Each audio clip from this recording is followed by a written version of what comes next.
corpse lies on the ground among the remains of an absolutely demolished pinewood branch. It's gently laid on one side. Beautiful. Well, it's down. Celebrate in a more reserved manner. Great job, Race-Wise Mentor. Well, it's down. Mr. Measurehead has done a good job. Nothing is too broken or compromised. The victim is ready for a field autopsy. A field autopsy? Yes. 1. Investigation of the scene. 2. Initial examination of the victim. 3. Field autopsy. 4. Transportation of the body to the morgue. We are on number 3. Okay. The RCM's 4-phase murder scene processing manual. The fuck are they on about? Cop's gonna cut his shit up. Don't we have someone else for this? A doctor? Don't we have someone else to cut this shit open? Got it. Don't we? A doctor? No, you and I are detectives. The honorary rank of detective signifies our ability to handle the entire incident chain. Okay. From autopsy to cleanup, to social work, everything. Wait, honorary rank of detective? Yes, I feel like a detective. I don't think... Yes, I feel like a detective. You are. Your station would not have assigned you on this case if you weren't. Now... The lieutenant adjusts his glasses and takes a deep breath. First, what exactly is a field autopsy? Tell me something, dead man. Try to remove the dead man's boots. What exactly is a field autopsy? Come on, officer. You know what a field autopsy is. You've done 100 of them. What you do know is, at 18.9 kilometers, the dormant shield volcano, Corpus Mundi, is the world's highest summit, and the failure of the 38 single, Et puis descend, to crack the top 20 was the death knell of disco. But what a field autopsy is, you have no idea. Why don't you know? What use are you? Do you have another pair of gloves? Why don't you know? What use are you? Do you have another pair of gloves? Unfortunately, no. I have gardening gloves. Maybe they are enough. They are better than nothing. Tell you what, I perform the anatomical side of things while Okay. you will take notes. Okay, we will just fill this in, right? We just fill this in, right? Show him the red field autopsy form in your ledger. That's right. He nods. You knew it because you inspected your ledger. The lieutenant is relieved you know the protocol. Yeah, we got this. We're smart. Try to remove the dead man's boots. I thought we decided to leave it to processing. Let's not turn this into some kind of circus. Okay. The lieutenant shakes his head. Damn it. This is turning into some sort of mega puzzle. Alright. Okay, so you can sneak out of your room maybe, after he's gone to sleep. Okay, and what we'll never tell him that we got the boots? Open your ledger at the field autopsy form. The dead man stares in silence as you crack open the ledger. The bright red paper is covered in boxes and lists, describing the condition of his skin and organs in 3 parts. Above those, an 11-field info form needs filling out first. It begins with... Begin 1, assistant. That's you. Write the initials HDB. Write Tequila Sunset. Write Harrier Dubois, Lieutenant W. Frater. Write Harrier Dubois. The corpse is indifferent to your scribblings, just lies there. The next box says... Coroner's case number. KK57-0803.0815. Dot. KK equals Kim Kitsuragi. 57 equals Precinct 57, followed by his date 0803 and time of arrival 0815 on the scene. He's indexed the case after himself, not you. That's because he doesn't want to bring up the messy question of your initials. Shouldn't we file the coroner's case under me? Technically, I arrived at the scene before you. And what would that make the alphanumeric? HDB 41 0803. Help me out with the time of day, anyone? 11:11. It's meaningful. 10:15. It's understated. I don't know what time we got here. Good. Let's go with that. Okay. The lieutenant is quite surprised you managed to come up with an adequate case number. Name. We've heard the nom de guerre. Lely. It's better than nothing. Write it down. Right, Lely. Nom de Gary. What's next? Date of birth? Date of birth, nod. NA. Age. Roughly 50. The lieutenant corrects his glasses. Try 40. The damage is so extensive, it's better to err on the young side. I'm gonna write 42. He nods. Race. Mondial. Fair to olive-skinned, from the Isola of Mwindi. This is as vague as it gets. You might as well say whitish. Write it down. The pudgy mess of curdled meat looks neither mondial nor anything other. Sex. Fucky! The little monster exclaims energetically. Male. Pigs can have sex. Right, fucky, right male, right pigskin, right male. Nor does he look male, with his pregnant belly and indistinguishable face. Date of death. We're still going with March 4th. 51. What else? 9. Body identified by is non-applicable. 10. Case number is the same as the coroner's case. HDB 41 0803.1015 listens motionless with the cargo belt still around his neck. Only one box remains. Evidence of treatment. None. At least not after the initial examination. What exactly is treatment anyway? Interfering with the body's position or wounds post-mortem. How did you not know that? Aren't you a cop? You're leaving a weak impression here. Say something sure-handed. Don't overdo it. It's okay to be unsure. I'm not so sure. Didn't the footprints look like he was carried over? Agreed, no treatment. Didn't the footprints look like he was carried over? They'd have to have incapacitated and carried him over. This man was more than a match for untrained dogwalkers. He places his hand on the dead man's chest as if in preparation. Your central nervous system recognizes this gesture. It's the stations of the breath. Ecclesiastic, religious in nature, a holdout from pre-DeLorean burial rites. It takes him 2 seconds to perform. Then, somewhere in Jamrock North, a small wood shed behind Rosencrantz Row, Lieutenant Nick Feuerbach puts his hand to the chest of a small corpse, no larger than a monkey. It's raining outside, light drizzle. There is darkness in the shed. Elsewhere yet, an obese female sits in a wicker chair, her silhouette bull-like against the window. Outside, Grand Coudon. The day is turning dim for Sergeant Mac Dawson. Hand extended, he approaches, to make sure she is dead more than anything else. The building is tall, 7 stories wind-wrapped in solitude. Most of the apartments are unoccupied. This was a suicide, the other an accident, the small one. And so, all across Jamrock, Coal City, GRIH, 42 deceased persons found today, 42 stations of breath. We should start the post-mortem. Turn the page. The corpse cannot feel Kim's hand on his chest. It no longer meaningfully interacts with its surroundings. A thicket of boxes and lists on red copier paper tries to answer why. 1. External examination summary. 2. Internal examination. We'll go 1. Clothes. The deceased wears armored boots and white briefs.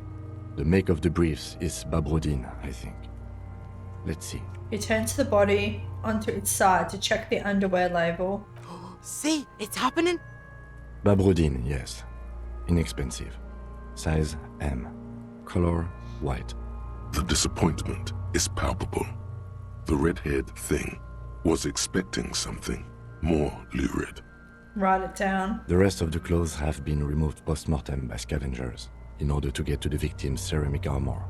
Officers are in search of the missing pieces. Removal of the boots is left for processing. It would be clever of you to omit the boots altogether, sire. If you are to keep them for yourself, as you ought to, you have deserved them more than anyone else. When am I gonna get them? Patience. After the autopsy, before the body is taken away, there will be a window of opportunity. After the lieutenant has gone to sleep. I hope this has helped you, my liege. Fucking hell. I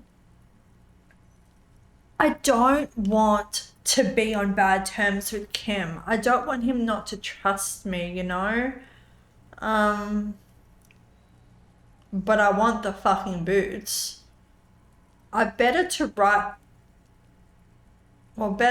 Better for me not to write them down, because if I wrote them down and then took them, I could get in trouble by work, you know? But then if I don't write them down, I'll get in trouble with Kim. But then if I don't write them down, then won't processing be like, why didn't you write down the boots? Like, you know? I'm gonna omit the boots. The boot has a serial number. It's E50.100.100. The lines between the plates are in the shape of the alphanumerical. The number is purposefully concealed by the design. Write it down. So why are we writing down the serial number if we're going to omit the boots? Tattoos. He stands up, feet planted on either side of the body. The upper torso is covered in a single continuous tattoo, resembling a national pattern. It reaches from the right shoulder to the heart. The ink is blue and white. The assistant has a color photograph of the markings, to be added to the case files as document A1. The photo is taken on the scene, using a Trigat Mini. Write it down. The deceased has a belt for airlifting cargo around his neck, tied with a hangman's knot. Color, yellow. Length, 3 meters. There is a buckle on the other end. Write it down. Well-nourished, athletically built, measuring 1.8 meters. Generally consistent with age 42. Preservation is good. Ambient temperature, below freezing. Write it down. Body hair is light brown. Distribution is consistent with the age. The deceased had male pattern baldness. Hair is combed back, short. Touch the corpse's hair before moving on. Write it down. Short, light, brown, male pattern baldness. Why do I want to touch it?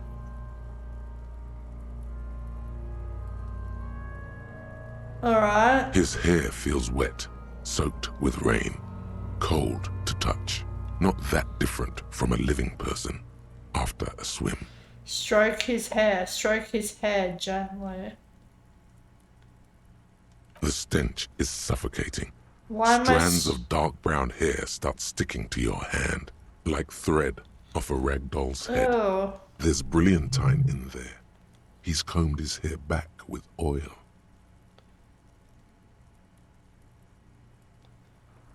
Keep petting him. More hair sticks to your hand. Hair off the rain-soaked head of a dead man. There are bumps and dips on the skull below. An alien landscape. There, dead man. You were someone's child. It's all over now. There, baby. Am I gonna... Okay. Write it down, adding the brilliantine. Lividity is consistent with hanging. The head is congested. Contusions are present on the head, chest, and thighs. Consistent with stones thrown post-mortem. Low velocity. Fucking low velocity? You think Kuno doesn't know what you're talking about? Velocity was fucking max.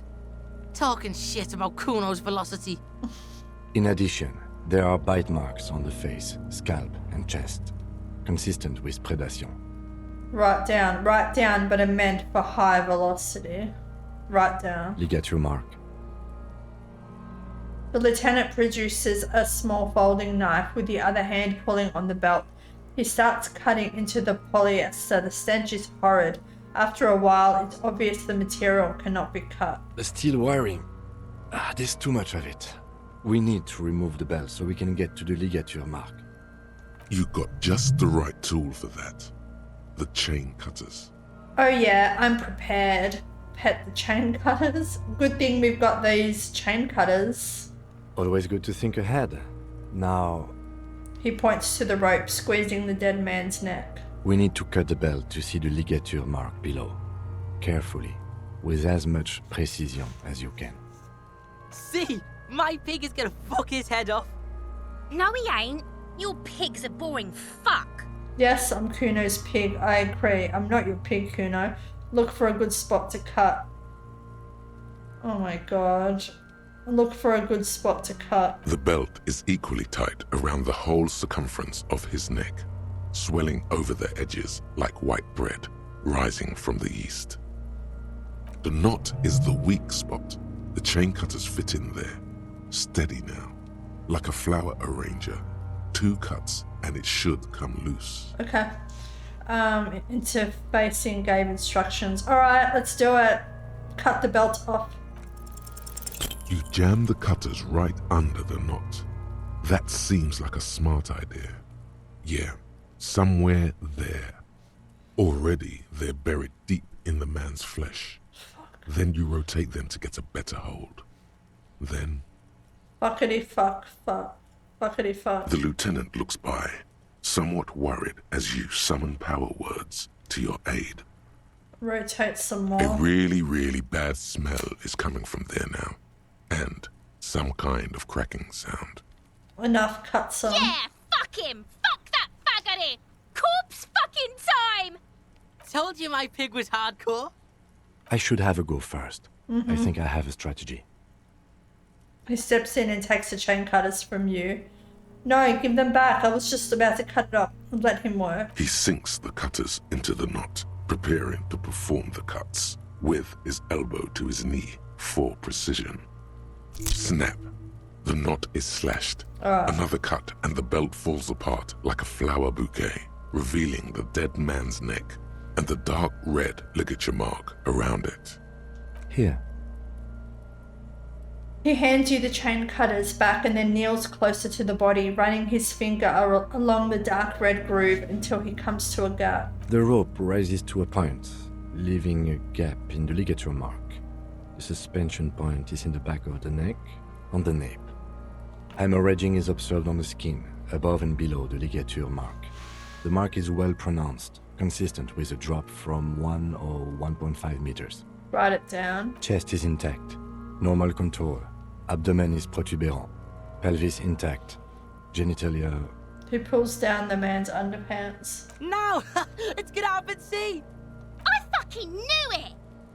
This is clearly what they've been waiting for, ever since the autopsy began. The lieutenant is trying to make it as boring as possible. Genitalia is male and unremarkable. No evidence of injury. Does it look like he was enjoying his moment of death? Inspect the genitals. The dead man's penis is average-sized, congested from the downward collection of blood. The testicles are uneven in length, hanging underneath. The genitalia is greenish. Marbling is present around the crotch. Does it look like he was enjoying? Ah yes, your hunch before. We can have a semen analysis requested from processing, if that's what you meant. Yes, processing. Science. That's what I meant. Just write down that we request an analysis. The corpse with his pants down does not have an opinion on the subject. All he has is genitals and a deathly odor. Write it down. Add semen sample. Back is symmetrical and intact.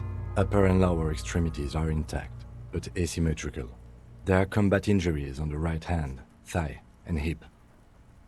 In addition, I see smaller, residual scars, too numerous to count, covering about 30% of his skin. From wounds sustained over 2, maybe more decades, dispersal and accumulation indicates long and active combat duty. This scarring is extensive, way more than a law official's. We have a real museum here. Of battles, wars. Write it down. Last item, hands. He takes the man's right hand in his, inspects it, then moves on to the other hand.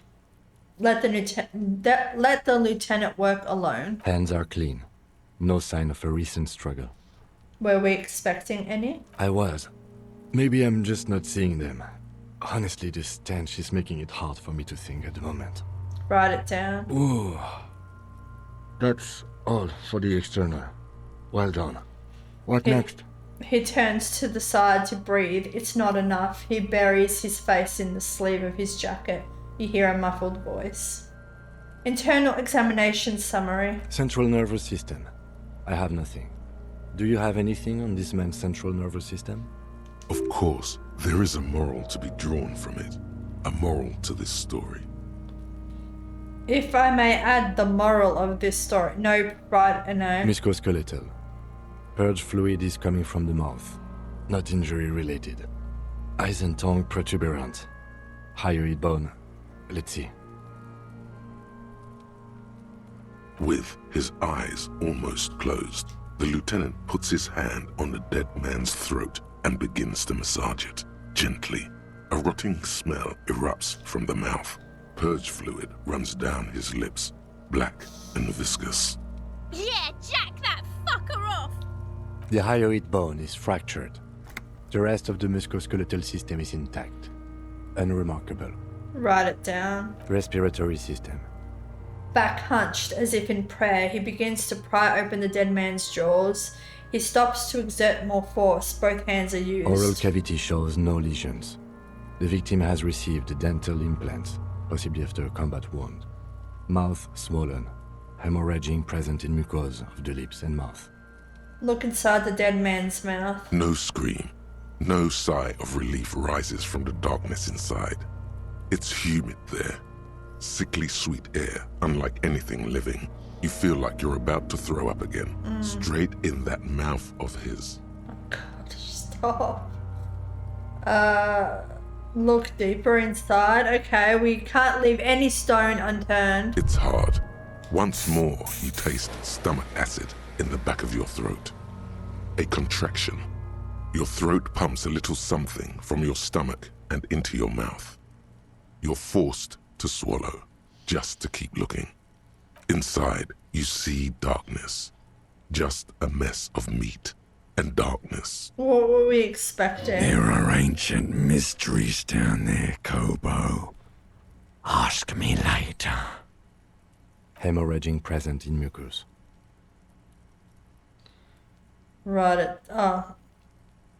The lieutenant repeats impatiently. He lets go of the jaws. The mouth snaps shut before you. Write it down. Hepatobiliary. NA. He wipes his brow. Why? Don't we have anything? Are you a hepatobiliary expert? He looks at the corpse's stomach with a mixture of tiredness and disgust. I don't think so. Neither am I. And that's it? That's it. Right, NA. Same for toxicology and serology. NA. Both? Unless you have untapped reservoirs of knowledge there. Let me have a look. Reservoirs? No, but do they take obscure trivia and odd tidbits? Would obscure tidbits and odd trivia fit the fields?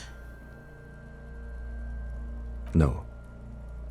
The completionist in me wonders if there's something we could still do. We already have one test as per regulation, and we already requested semen.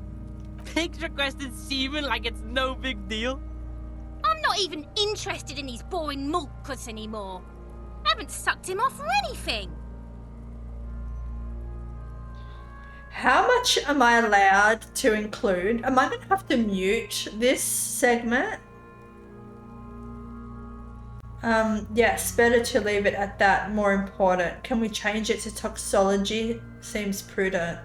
Better leave it at that. More important. Leave it NA then. Cardiovascular. The body exhibits heavy lividity. Blood has gathered in the hands, feet, and neck. Hypostasis is visually consistent with the hanging. Write it down. Gastrointestinal. He breathes a sigh of approaching relief. This is the last field on the list. He looks around to the ground, the pool of feces. Feces there? This will do. Digested semi-solid food in stomach. Voila.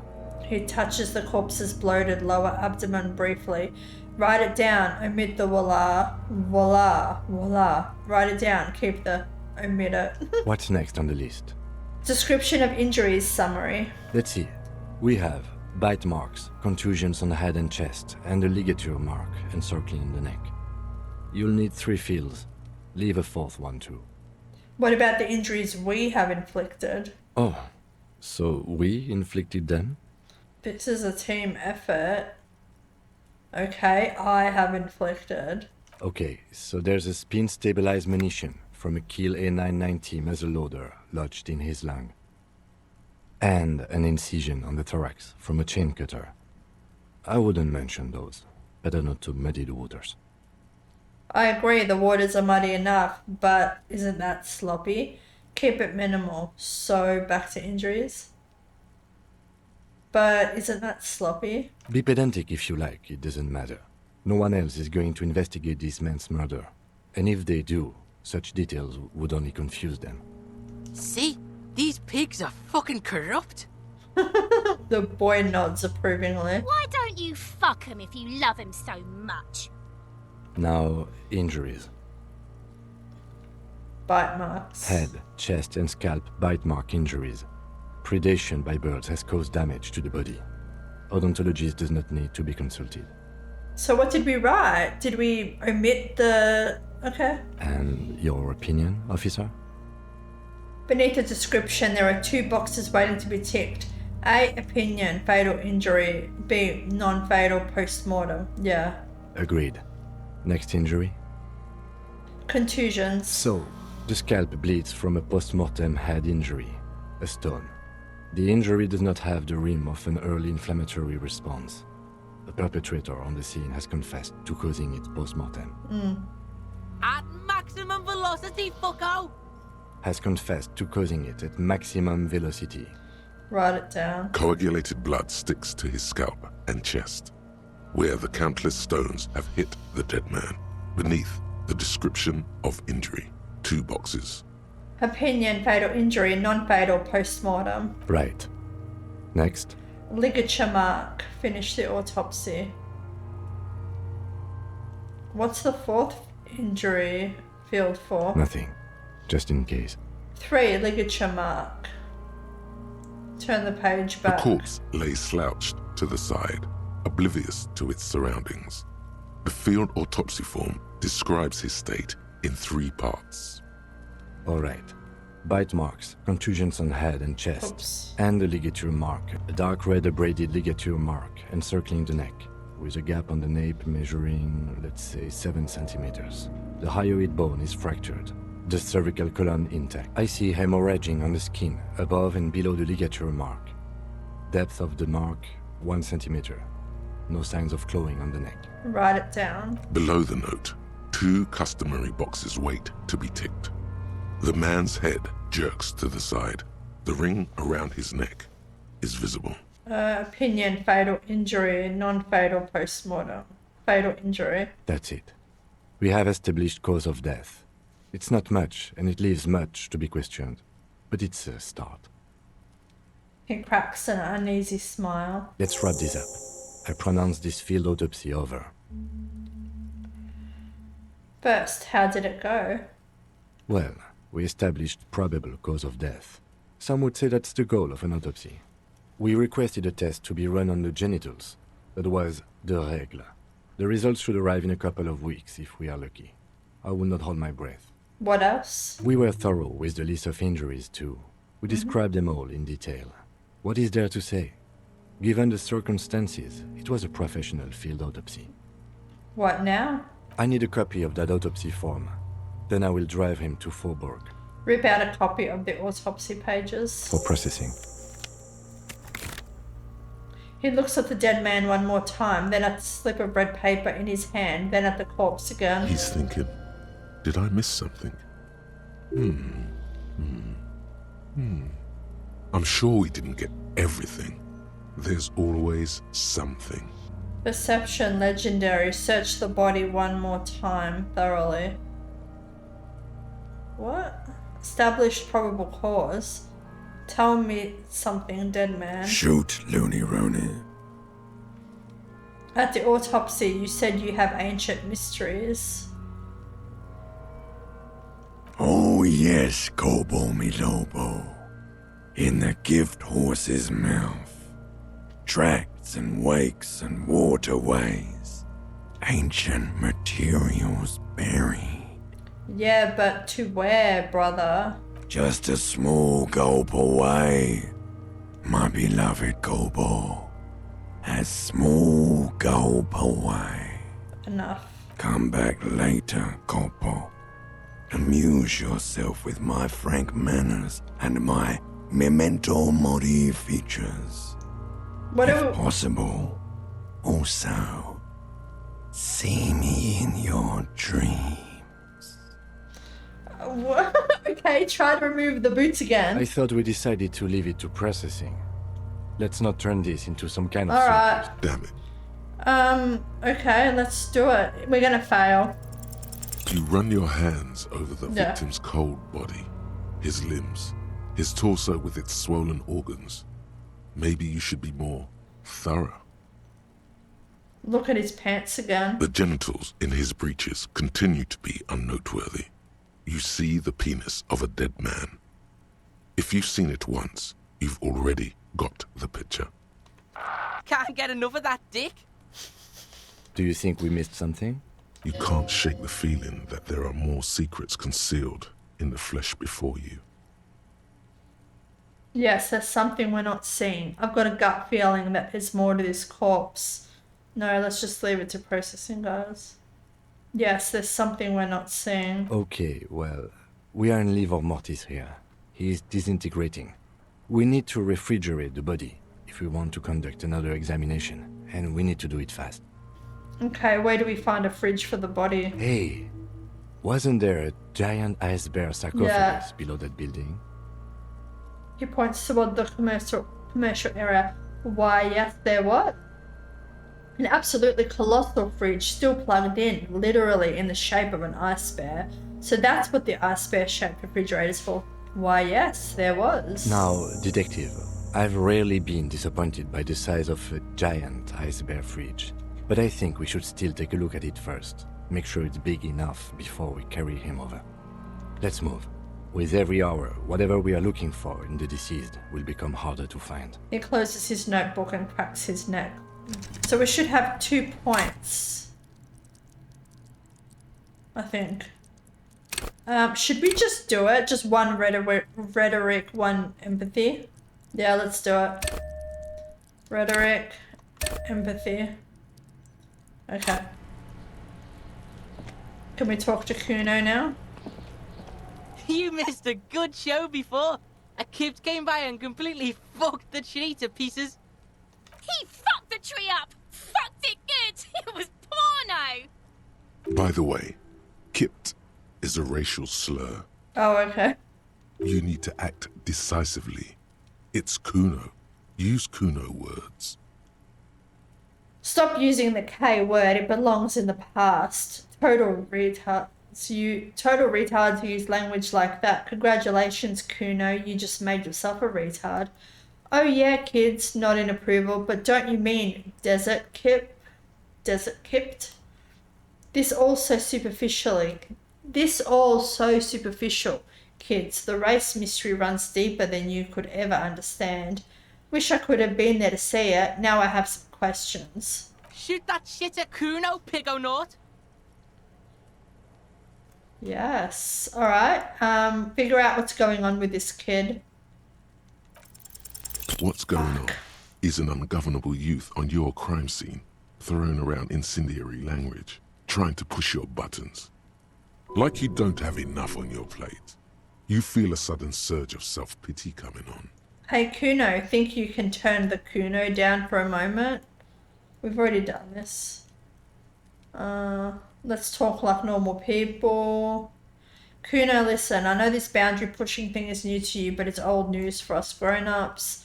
I don't know what to do anymore. I'm just a busted old piece of meat. This case is all I have and you're not helping. Hey Kuno, think you could turn the Kuno down for a moment? Trying to fuck at the Kuno. Trying to fuck at me. Trying to fuck. Kuno only gets higher. It's faster, faster, faster. Can't take the Kuno. Stay out of the reactor! Kuno gonna fuck you up! Up, up, up! She pumps her bony fists in the air. Normal is not what we got here. You've got to work with what you have for now. Alright, we need more empathy. Okay, I'm off. Kuno doesn't fuck. Alright, what about you? Do you have anything new to say? I'll Probably die before I not. squeal, pig. The bear's eyes are still glowing red, watching over all the ice cream wrappers hidden inside its belly. So, what do you think of this fridge, Kim? It looks big enough for 2 corpses. It's certainly an eccentric choice, but it is capacious and cold enough, too. But the optics on this are awful, he thinks. We need to be as silent as we can. Your visual confirms you could fit 2 more bodies in the ice bear fridge. Shall we go and get the body then? I'll take the head, you take the feet. The stairs won't be easy, but we'll manage. Okay, let's do this. Clap your hands. The body is heavier than you expected and stinkier. It takes half an hour Oh, that's loud. then 10 more minutes to stuff it into the fridge. Oh my god. The That's very lieutenant loud. takes a step back to admire your handiwork. Beautiful. A dead body in an ice bear fridge. This is some of the best police work I've ever done. You have created an ice bear sarcophagus. Really? You think it's good work? I'm not sure I believe you. Behold, we have created an ice bear esophagus. Talk of the ice bear sarcophagus must not leave this room. He means it. He doesn't want to be the ice bear cop. I think this is a glorious achievement and people need to hear about it. We did our best with the means at our disposal. Yeah, I'm not proud either, but we did find a fridge. This isn't police work, Kim. It's art. We're artists, and this was our vision.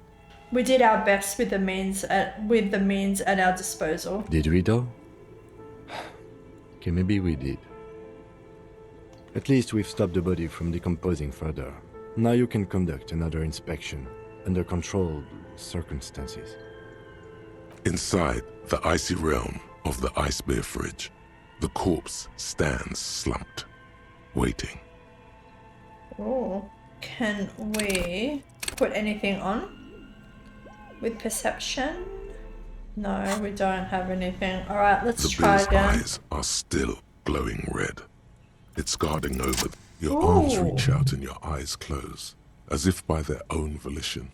It's dark all around. You feel cold, slippery flesh, first with your fingertips, then under the palm of your hand. What is this?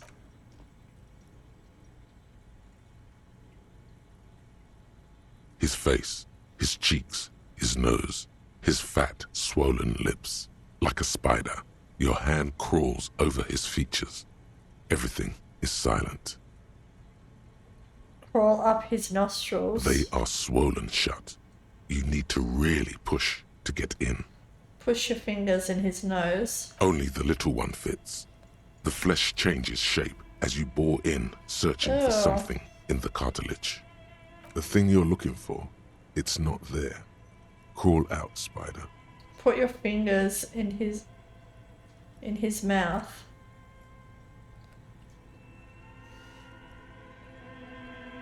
The oral cavity is cold and moist. A ball-like tongue attaches itself to the base of the mouth, lolling around like a scallop. You're on the right track. Play with it. This feels right. Open your eyes and look. Open your eyes and look. A vision of black and dark red death, pried open by your naked hands and studded with teeth. Looks like he's laughing. Death fumes rising from the throat, and there, in the back of his mouth, above the bell of the uvula, right in the soft palate, you see a hole, barely visible to the human eye. It is swollen shut, almost vanished. No larger than 0.4 centimeters in radius, the edges appear darkened. An abrasion collar. This is what we're after. Say abrasion collar. Say fuck yeah. Touch it with your finger gently. Proceed. Abrasion collar. Abrasion collar. The lieutenant looks in. There's a pen in his hand. His notebook is open at the copy paper. Touch it with your finger gently. Proceed. A black trickle of liquid runs into his throat from the wound. Put your finger in. Your index fits right in there. A tight tunnel of flesh opens up. Tissue damage. Wide enough for 2 fingers. As you push both in, you reach through his mouth, right into his brainstem. Brainstem. Yes, that's what this part is called. Feel around first. The basal ganglia feels clumpy. What entered here has torn apart his reptilian complex. This man will never sleep again. Never wake. Push deeper. Your fingers slide into the remains of his limbic system. There is no resistance. It's gelatinous. The slug-like structures are damaged too. The tearing extends deep into both hemispheres. There's a cavity cut right between the hemispheres. The lieutenant answers with the sound of his pen on paper. Push deeper. Your fingers are all the way in now, reaching toward the inside of his skull. The cavity goes further, but the entry wound isn't wide enough for the rest of your hand to follow. Wriggle in. Your fingers reach toward his skull. His cerebral cortex feels like jelly. Cold jelly. Strange fluid streams down your wrist as you push deeper until you feel it on the tip of your finger. Sharp, serrated material. The edges cut right into your skin. Feel a solid object right under the skull. Can you get to it? He searches his pockets for something. Inspect the skull first. There's a tiny crack. A protrusion in the cranium. Right in the back of his head. Your finger must be pointing straight at it. From the inside. The object that is in there stops just short of the skull, in the encephalus, knocking this tiny fracture into the cranium. We have the makings of a very small exit wound here. The lieutenant leans closer. Interfacing, fish it out. Yes, come on.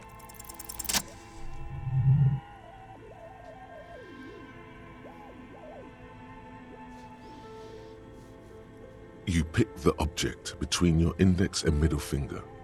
It feels sharp, like metal. With your face twisting from pain and concentration, all you need to do is just... Slowly pull your fingers out. The inside of the head feels cold and smooth, like a glove. Sweat dripping down your brow. Careful not to lose the prize between your fingers. With a plop, your hand emerges from the mouth, covered in blood up to the wrist. Between your fingers, a small flower, a blossom made of lead. A bullet. Yeah. The lieutenant puts a small bag marked evidence under it. Drop it in. The bullet falls in the bag, leaving a smattering of blood on the plastic. He raises the bag under his eyes and says, A non-calibre. Rifle. Some kind of brittle alloy. Fractured on impact. Can I have it? Keep it, Lieutenant, as a gift. Can I have it? Of course. You've earned it. The lieutenant drops the bag in your bloody hand. It feels light. We need to add an item to the injury list. Injury number 4. Oval entry wound with an abrasion color. Soft palate, back of mouth. High velocity. Temporary cavity in brain tissue. Small exit wound on the occiput. How does that sound? Sounds like heaven. Sounds about right. Say nothing, just nod. Sounds about right. Opinion, fatal injury. Goddamn right. Agreed. Wasn't that what we thought the last time? That was then. This time we have extensive tissue destruction away from the wound track. This time we have a bullet. Agreed. And one last thing. We should amend injury number 3. Ligament mark. New opinion? Non-fatal. Post-mortem. Treatment. He's proposing the bullet was the real cause Yeah. of death, and the hanging an attempt to conceal this fact. Treatment. The ligament mark, the fractured hyoid bone. It was all treatment.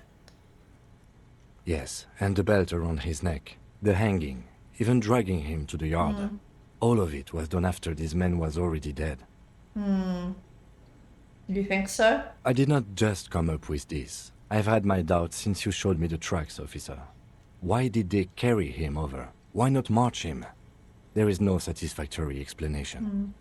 There have been other signs too. Small details. Everything is too neatly designed for us to assign probable cause here, as we did, full-heartedly. Well, no more. We almost fell for it, he thinks. Almost. There is, of course, the very real possibility he was both shot and hanged. Maybe they just shot him while they hanged him.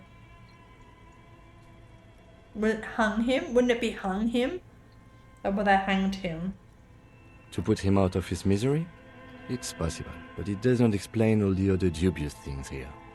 Lack of struggle, primarily. I may be intellectually sloppy, but I prefer one theory at a time. And this just smacks of treatment to me. Maybe they... who would do this? Why would anyone do this? I think I need to wash myself. Maybe the bullet holds more... Who would do this? That's for us to find out.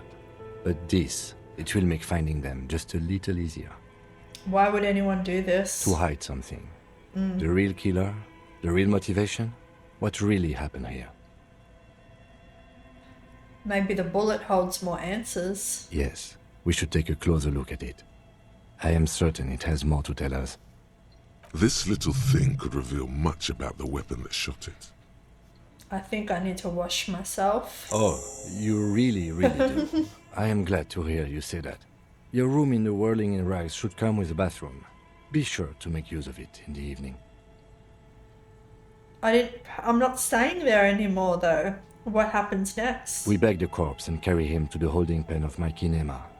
I can transport him to processing myself, but I will be gone for the rest of the day. You'll be gone? What should I do in the meanwhile? Work on the case. Tend to personal matters. Try not to do anything too dangerous. An officer needs backup in a neighborhood like this. I'll leave that choice to you. And one more thing. Great work, detective. He looks you in the eye. The word lingers in the air of the basement. Far away, ice cream makers are buzzing, and the sea wind blows outside. Detective.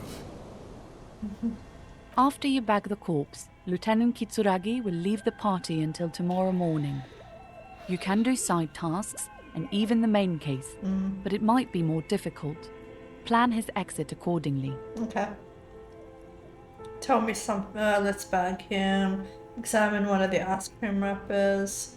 Alright. Try to remove the boots again. I thought we decided... Yes. Let's go empathy again. Unplugging the ice cream maker will allow it to defrost. Ooh. Right. Okay.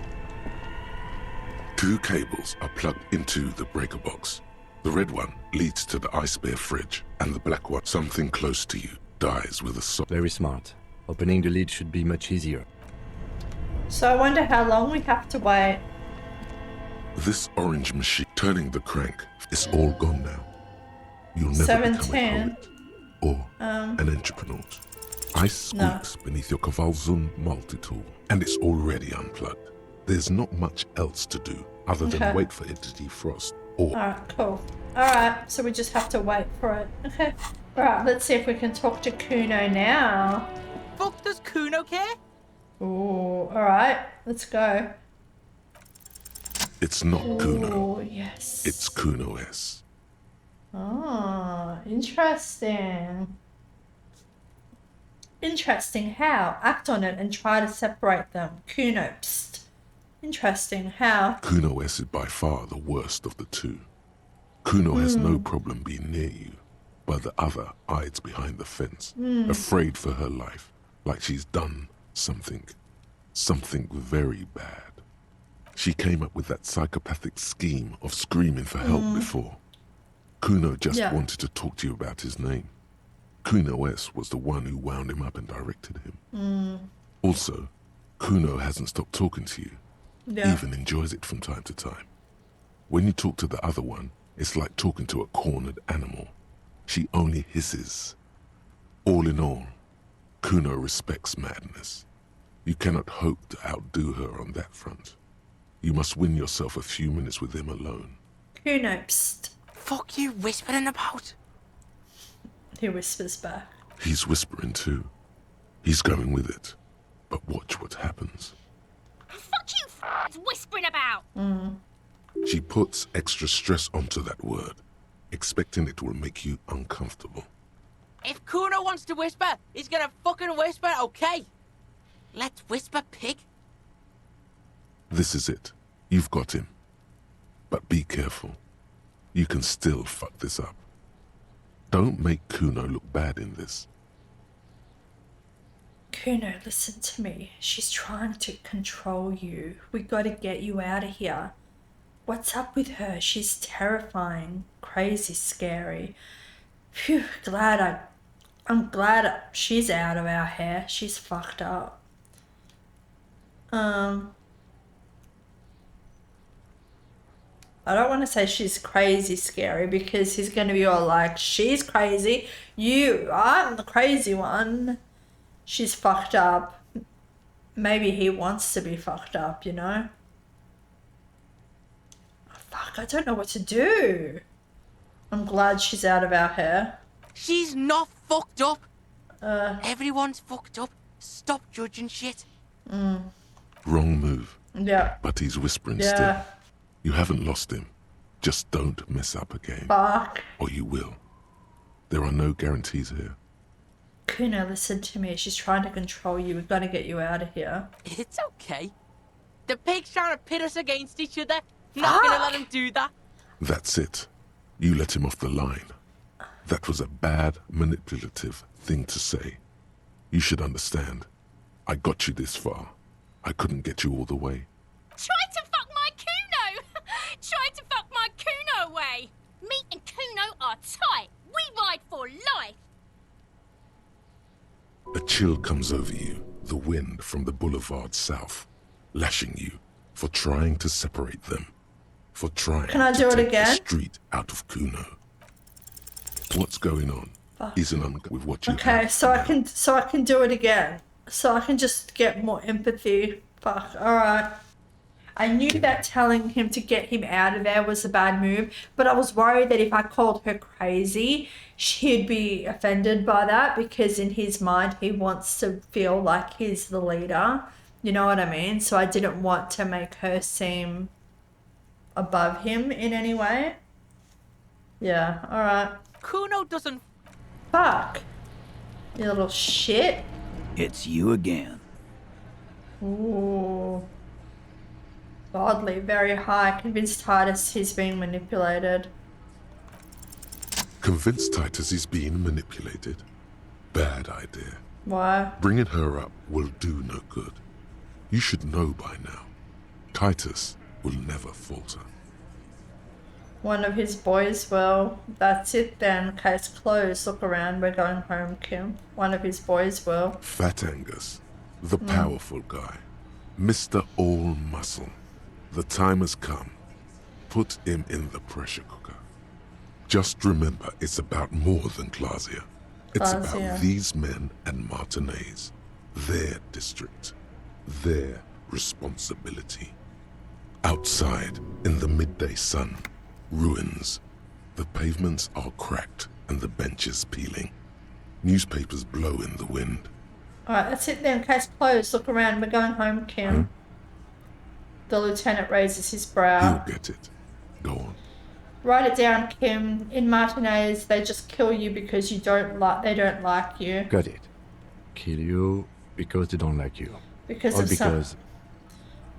of some chick, because you're a foreigner, because you work for the wrong people, because they like killing.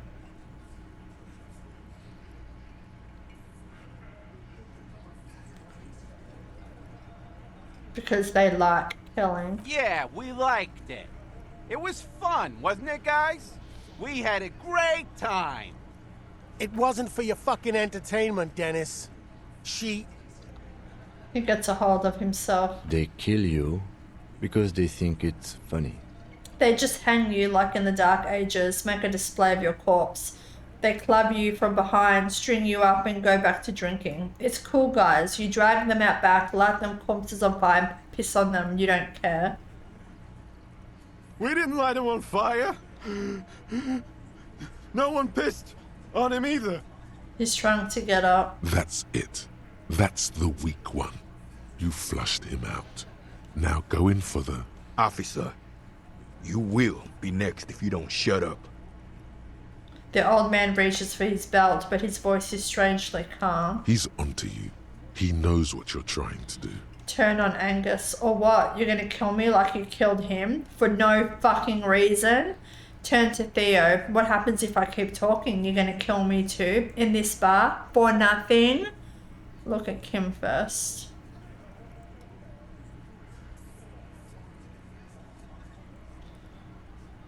Yeah, turn to Angus.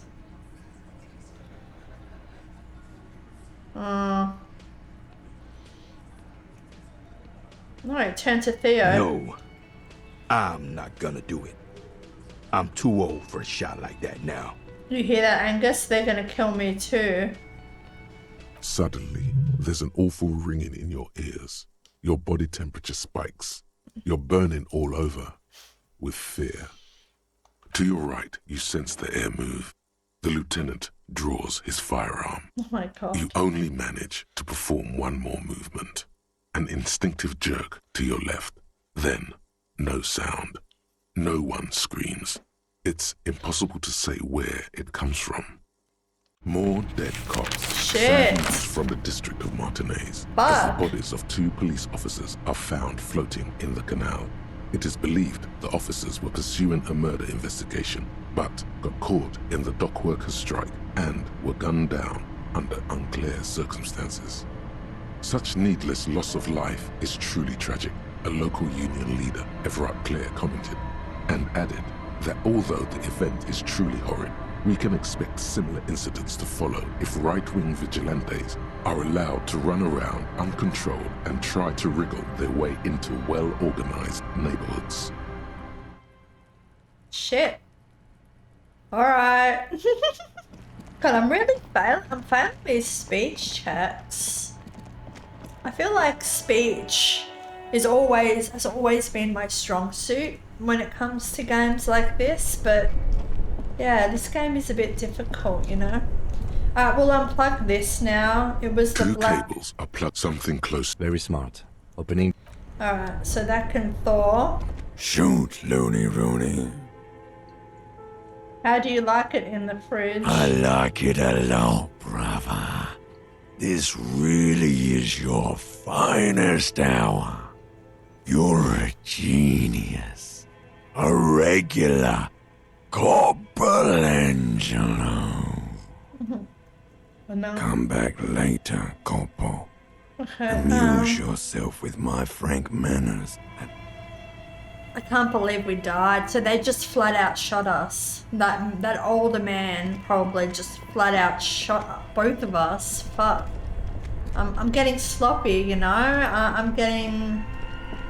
Yeah. Alright, so at least we can do the Kuno thing again. Don't make Kuno look bad in this. What's up with her? She's terrifying. Crazy scary. Crazy? You don't know the half of it. She's not crazy. She's insane. Dangerous. She's smoked a man. She's done people in. Probably even pigs. Stop talking to him! Kuno, I'm fucking warning you! You're gonna get us into shit! She understands what you're trying to do. Yo, see? Did Kuno not tell ya? Kuno told ya.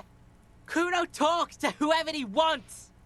Talk, pig. Kuno's got it under control. He hunches down again. You did it. They're separated. He's even turned his back to her so she can't read his lips. What do you mean she smoked someone? You think she has anything to do with the dead man? You said she's insane? What's that language she uses? Is she your sister? How are you dealing with... What do you mean she smoked someone? Kuno means she killed someone. That's right. She's a killer. Like, actually a killer. He stares at you intently. He's meant everything he said before, but right now, he not only means it, He is sincere. Really? Isn't she too small to overpower someone? You serious about this killing business? What if she has Kuno? That would explain things. Really? Isn't she too small to overpower someone? Are you getting this? You think I'm fucking telling you a joke here? How hard do you think it is to kill a fat ass? Sweet talk him, then knife him. Who pokes you in the gut? She's probably killed a pig too. I mean, I'm pretty sure she has. Okay, how many cops has she killed then? Forget Kuno said that. Kuno was just shitting. Kuno was just running his mouth. Kuno's stupid like that. He feels eyes on the back of his head and stops. A cop would be too large for her to overpower, but a determined child of her size can still kill the vulnerable, the elderly, the homeless, or other children. The creature peers at you both from over the fence. There is something searching in her eyes. Kuno, do you think it's possible that she's killed other children? Kuno falls silent. He does not look at you when he replies. Kuno, that's it.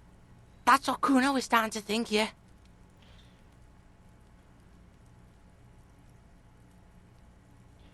You said she's insane? Yeah, she's psycho. None of that kiddie psycho, cat burning shit. She does the real deal. Wow, what's the real deal? Whoa. Yeah. He watches it sink in. What's the real deal? Snuff radio shit. Believe me, pig, you don't want to know. And he doesn't even want to think about it. This isn't just another boast. You think she has anything to do with the dead man? Yeah, she would have liked to fuck him up, but she didn't. Kuno wasn't around, and C was with Kuno. Where were you? Look, Kuno's gonna put you at ease. We didn't do it. He speaks the truth, my liege. What's that language she uses? Napa Kimpi Fagari? Fuck knows. She says it's the song of her people or some shit. What people? Crazy people. The fucking Nakis. I don't know. Sounds boreal, like something from the tundra and tiger-covered Cutler, Isola. Far, far away from here. As far as possible, really. Do they have red-haired people there? Kuno, could she be Surinese? Suroise? Like that man from Helmdall shit? She could be. She could be that Helmdall shit. Revachol does have a small Surinese community, or she climbed into a yakberry crate and was shipped over accidentally. Is she your sister? Fuck no, she's not my sister. She's just a stray who got in, like a mad dog or some shit. Stray? Yeah, she was just there. He points at the apartment building behind the fence. What was that, Kuno? The little one twists her neck looking at the building. She was in the hallway, dripping wet, by the fucking shoe rack, in the dark. Kuno flinches. That hallway there with the janitor's closet point, why was she dripping wet? Kuno's got no fucking idea. Her hair was all wet. I think she pissed on the floor too. She was there for 3 days, in the corner, every time Kuno went out. You said she got in? How? I don't know. Someone left the door open. Kuno comes home and she's sleeping under the desk, under the pile of clothes, like a dog. What about your parents? Kuno's dad doesn't give a shit. Doesn't even see her there. Or thinks it's fucking Kuno. Shit's all on Kuno. Kuno, Kuno-S, two of a kind. Why is she called Kuno S then? 'Cause she fucking looks like Kuno. You don't know her name? No one knows her name. Kuno told you this shit was Psycho Killer. How are you dealing with all this? How's Kuno dealing? Kuno's dealing just fine. He doesn't need you fucking with any of it. C doesn't either. Kuno's got this shit under control. She needs professional help. You can't do this alone. You need backup. I'm here for you. Listen, listen. C is Kuno's go-to. Kuno's protecting her. You fuck with C, you fuck with Kuno. You threaten her, you threaten to take her away. This is what it all comes down to. He needs you to take him seriously now. I'm going to kill you. I'll run when you put the cuffs on her, sneak up on you later, and fuck you up. You understand? The boy looks you in the eye, black pupils trying to focus. Understood, Kuno. I can respect that. Who are you kidding, kid? You can't take down a man several times your size. Understood, Kuno. Alright, now we can do business. Business? Yeah? What do you want? Kuno can hook you up with... He starts no longer whispering. Don't hook him up with shit, Kuno. See? Relax. He respects the Kuno. Kuno made him respect the Kuno. You respect the Kuno, you get all kinds of shit. Kuno's gonna get you hooked on illegal narcotics if you run a little errand for the Kuno. Get you hooked, pig. Get his hook in you. Then Kuno gonna get you hooking for more. Cash in big style. Pig hooker. And shit, you can even fuck back in Kuno's kingdom. Kuno saw you sniff around that fucking pile of Etonite. It's a secret door, okay? Just pull it off and fuck back in there. He concludes the invitation with a benevolent nod. What was that about running you an errand and illegal narcotics, Kuno? Kuno gets it from his dad. Kuno and his dad are major suppliers. That's where Kuno gets his lightning on. Problem is, Kuno and his dad had a little falling out. Now junkies clawing at Kuno's door. Streets going mad.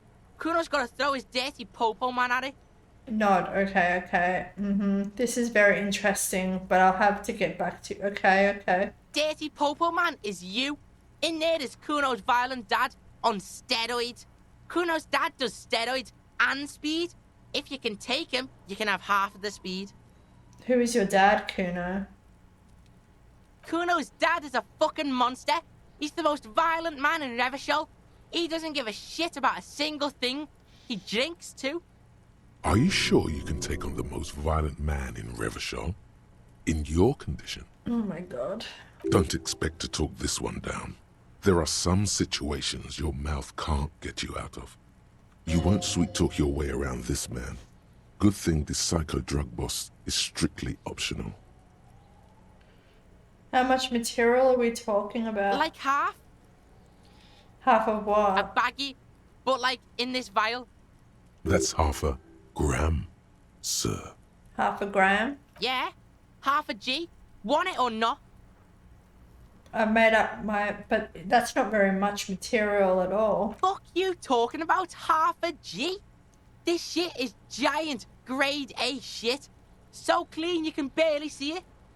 You can barely see it because there's barely any.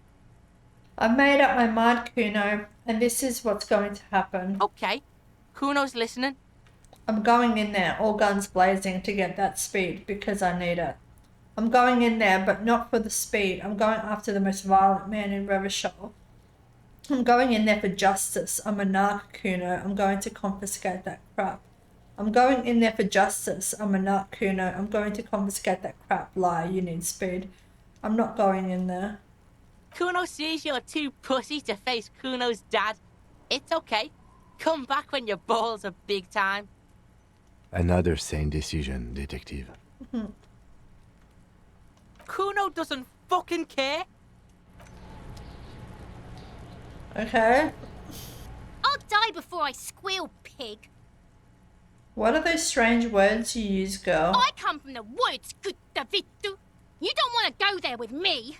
You don't want to see what I've seen. Don't be traumatizing her. Get the fuck out of here.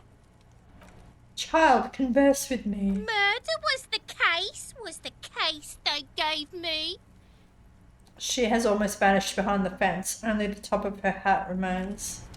I'll die before I squeal, pig. Hey, kid. What's this kid shit? Fucking mind games. I'd rather die than squeal. Get the fuck out of her face. You got done. Talk to me. Ooh, we can level up again. Alright. Alright, I'll leave it for now.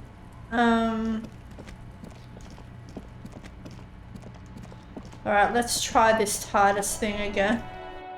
Oh, the bullet mushroomed out on impact. It now looks more like a fanciful jacket button than something that could pierce flesh. Oh, since The bullet is safely sealed away in a plastic bag bearing the RCM stamp. Kim has filled out the label on the bag with the item number, case number, and date and location the bullet was found. Beside his orderly handwriting, the bullet looks especially sad, like a tiny, shriveled head of cauliflower. What do I do with you, bullet? Fill the bullet through the bag. The squashed bullet has some sharp edges where the jacket has split open. It feels cold, even through the bag. You wouldn't ordinarily have cause to handle jacketed bullets. The citizens' militia uses cast bullets only. Little pebbles of metal loaded from the muzzle, usually in a cartridge. What do I do with you, bullet? What? I said, what do I do with you, bullet? Well, if I was the bullet, which I'm not, I would say find the weapon that shot me. Good idea. If we find who owns it, we will have likely found who used it, possibly to kill our victim. In conclusion, the more we know about this bullet of yours, the better. The bullet has nothing more to say. Inspect the bullet closer. The jacket of the bullet is made of a yellowish metal. It has blossomed out to reveal a dark grey core. The base of the bullet is close to 5 millimeters in diameter. Look at the jacket. You can just about make out a few striations near the base of the bullet. Little hairlines, linear. It feels standard. Look at the core. It's quite destroyed. Some of the fragments are still lodged in the wound. What can you say about the bullet so far? It's a jacketed bullet close to 5 millimeters in diameter. A jacketed bullet. Okay. It would have been shot from a military-grade breech-loading rifle, not from a muzzleloader like those typically found on the streets of Martinaise. Okay. Highly unusual. The people of Revachol haven't carried breech-loading weapons like this for nearly half a century. Even the RCM uses ordinary unjacketed conical bullets. This is strange. Very strange. I like this, officer. Strange means unique. Unique means incriminating. Yeah. We need to find the gun that shot it. Something tells you that won't be anytime soon. This'll have to be one of those epic tasks that's open for a while. Hand-eye coordination. Try to determine what type of weapon shot this. Alright, it's a white check. You can't remember what happened last week. What makes you think you're going to remember arcane firearm models? Okay, hand-eye coordination for bullet. Convince Titus he's being manipulated. Convince Titus he's being manipulated? Bad idea. Fat anger. Just remember, outside, in the mid... He'll get it. Go. Got it.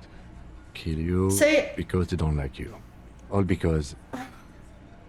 I wanted to say because of some chick, but then the game told me this is more than about Klasky. It's about the city, you know? So I took that as a hint not to say because of some chick. Because of some, I'm just gonna say it. Bring that up one more time, and you won't get to write that report. Yes, I understand, Alain. That's your name, right, Alain? You'll kill us. That's what they do in the Wild North. They just hang you, like in the Dark Ages, make a display of your corpse. They club you. It's cool, guys. Yeah, in the Dark Ages. I wanna call them stupid. I wanna call them Neanderthals, you know? I wanna insult their intelligence. I wanna call them brutes, you know? It wasn't that. It wasn't... We just couldn't get him down, okay? Oh, okay. That's it. That's the weak one. You flushed him out. Now go in for the... Officer, you will be next if you don't shut up. He's onto you. He knows what you're trying to do. Look at Kim first. The lieutenant has put down his notebook. His hand is resting on his holster. He gives you an imperceptible nod. Alright. What? What does that mean? I've saved it, so if we die again, we can just try it again.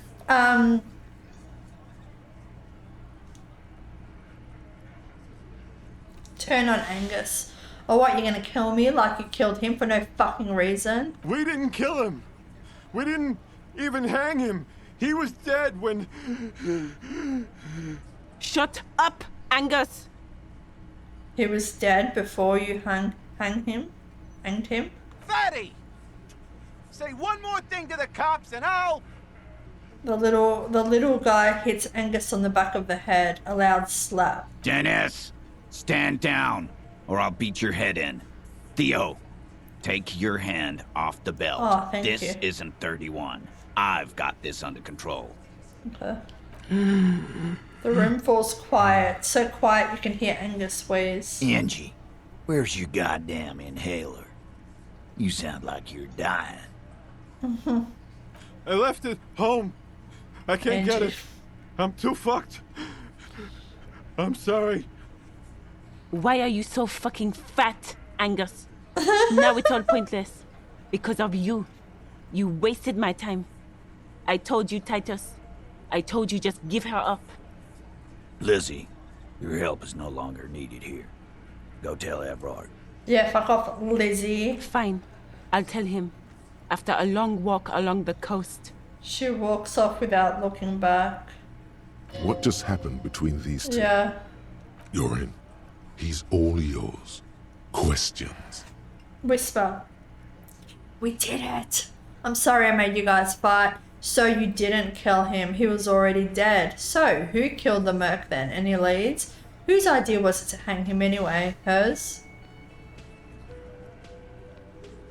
In a manner of speaking. What do you mean? We had help from another girl. It was her idea to hang him, and I liked it for political reasons. It sent a good message. It's her, isn't it? The drug trafficker, the missing 8th Hardy. Fella, you think too much. He's off all right. You're gonna hurt your head. A little too far there, but you're definitely right. That woman is just affiliated with the Hardy Boys. You don't know her, anyway. You know, it's okay for there to be a Hardy girl, Titus. Understood. Can you tell me anything about her? Name, current location? You're going to stonewall me if I ask more about her, aren't you? Yeah, can you tell me anything about her? Nope. You're not getting to her. It's Klasia you want to talk to. So you didn't kill him. He was already dead. He nods. You hanged the corpse to cover up the real cause of death, the bullet in his head. Another nod. Why? 'Cause the girls asked us to. They were in some shit. Girls plural. Yeah. There's another girl. 2 of them. Take note of this. They'll probably say more about her later. Did she kill him? Cop, I have no idea. The girl says she didn't. He doesn't think she did.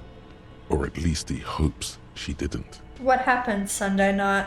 Klasia came down. She seemed really out of it. Drugged up, even more than usual. Bug-eyed and gurning, you know. Not in a fun way. It looked like she'd redosed after something went down. I've seen that look before. She was scared. I knew someone had died. How did you know? I've done this job for 10 years. I've seen it before. It's the politician in the motel room with the dead hooker scenario. Only in reverse. Good analogy, boss. You don't get to talk yet, Shanky. You're still on the bench. And you keep taking it easy too, Angus. What happened then? We went upstairs. Sure as day the merc was dead. And there was a bullet hole through the window. Fucking dirty sheets and bottles everywhere. He means they'd been fucking. Tibbs patched the window. And the corpse. We hanged. Who's Tibbs, the 8th Hardy? Nah, he's my brother. He's in the window replacement business. Tibbs. That's short for... Short for Tiberius? Yeah. Good man. Bet their father's name, Atticus Hardy.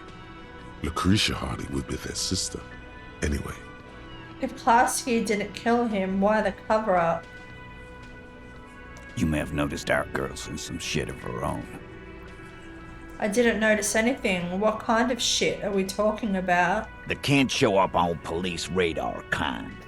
There are people after her. From the old world. Where she came from. These people, who are they? They're powerful. Connected to the Moral Intern. She's clearly afraid for her life. Says if she showed up in your systems, she'd be ghosted away. that's all he knows. That's all she's told him. And why would you help someone like that? By taking on a murder? Why would I? I guess we abide all sorts of runaways and losers here. It's a Martinaise thing. So who killed the merc then? Any leads? Not yet. Just some ideas. She says the shot came from outside, behind the window somewhere. So that's a clue. Could it be one of the other mercs, maybe? What are you thinking?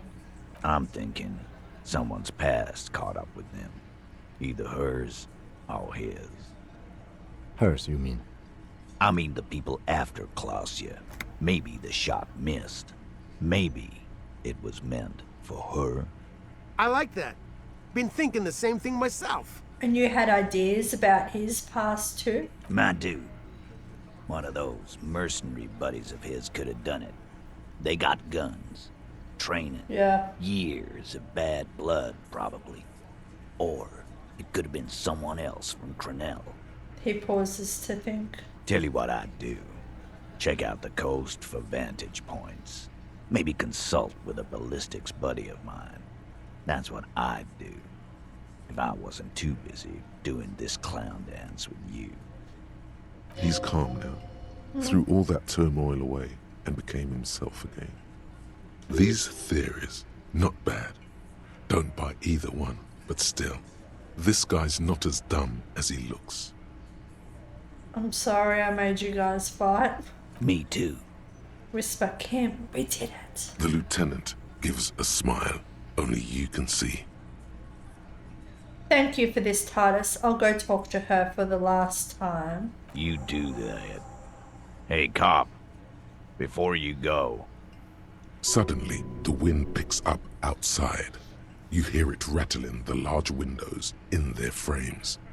It carries newspapers, circles the whirling in rags in a warm column. She, Klausya, came to Martinaise to hide. Many of us did. This is where you wash up when there's nowhere left to go. The Union takes you in.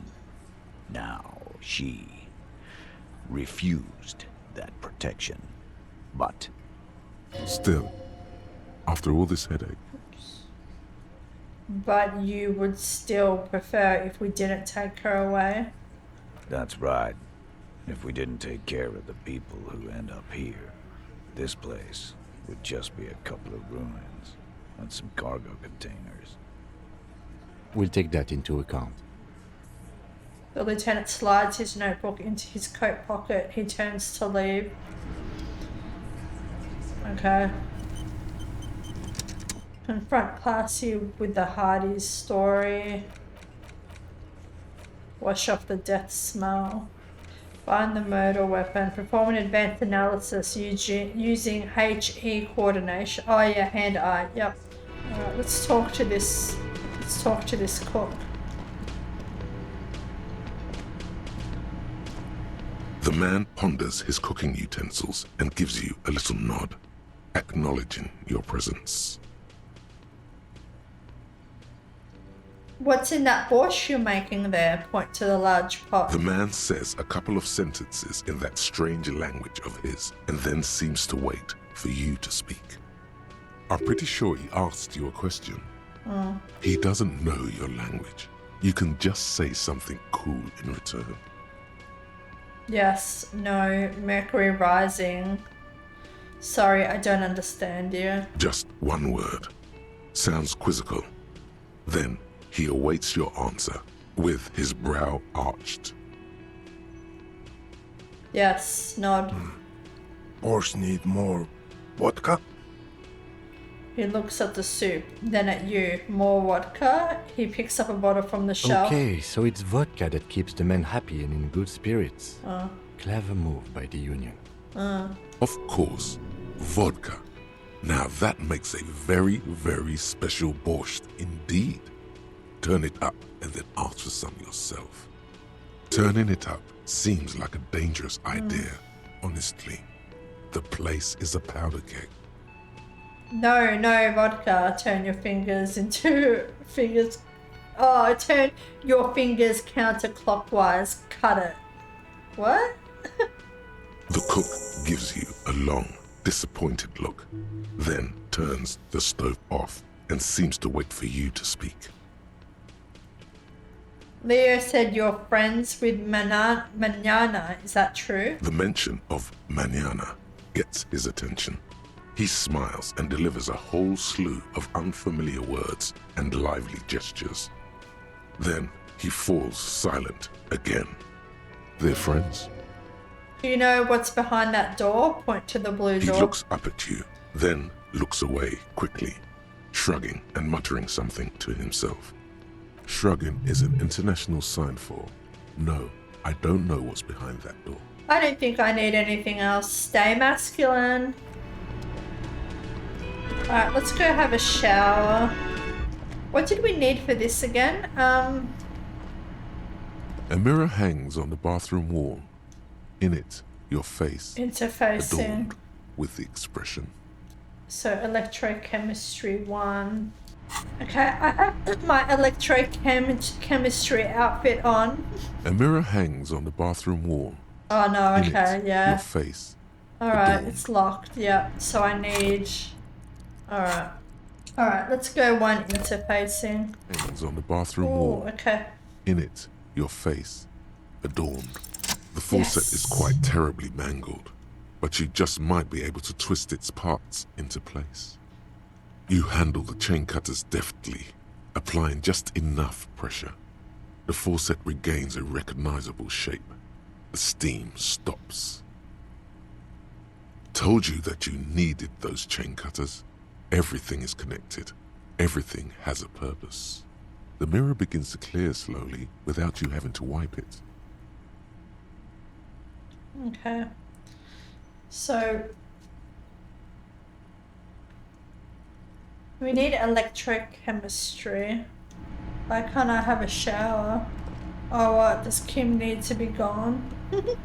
Oh, once you have some privacy. Okay. I don't want to get rid of Kim too early, you know? Alright, let's talk to class here. Oh. She's made around 4 months of payment. She's made around 4 months of payment for this room. Okay. So what's this thing? Yeah. Look, a handful of dried white wildflowers. Just as you look at the flowers, a gust of wind raises them from the roof, picking them up in the air. Move your hand fast. Okay. You catch a single white flower between your fingers. The rest fly off into the wind. It's a maybell. Okay. The young woman looks at the maybell in your hand. Just a glance, then takes a drag of her cigarette. The lieutenant gives you an acknowledging little nod. Okay. It's always good to see you. She cracks a weary smile, leaning back against the railing. Something in her demeanor has changed. She's tired, consigned to her fate, to being here with you and what's to come. Fuck, volition, alright. We have concluded our autopsy and would like to ask questions about Lily. The Hardy boys told us what really happened. What is this wildflower? Show her the flower. She looks at the dried petals in your palm, then lightly touches one with her fingernail. Pretty. Looks like a dried maybell. Is that the one you caught? Sambo style? What's Sambo? A martial art, sir. Is that it? Samurai boxing, or Sambo, graceful martial arts stuff.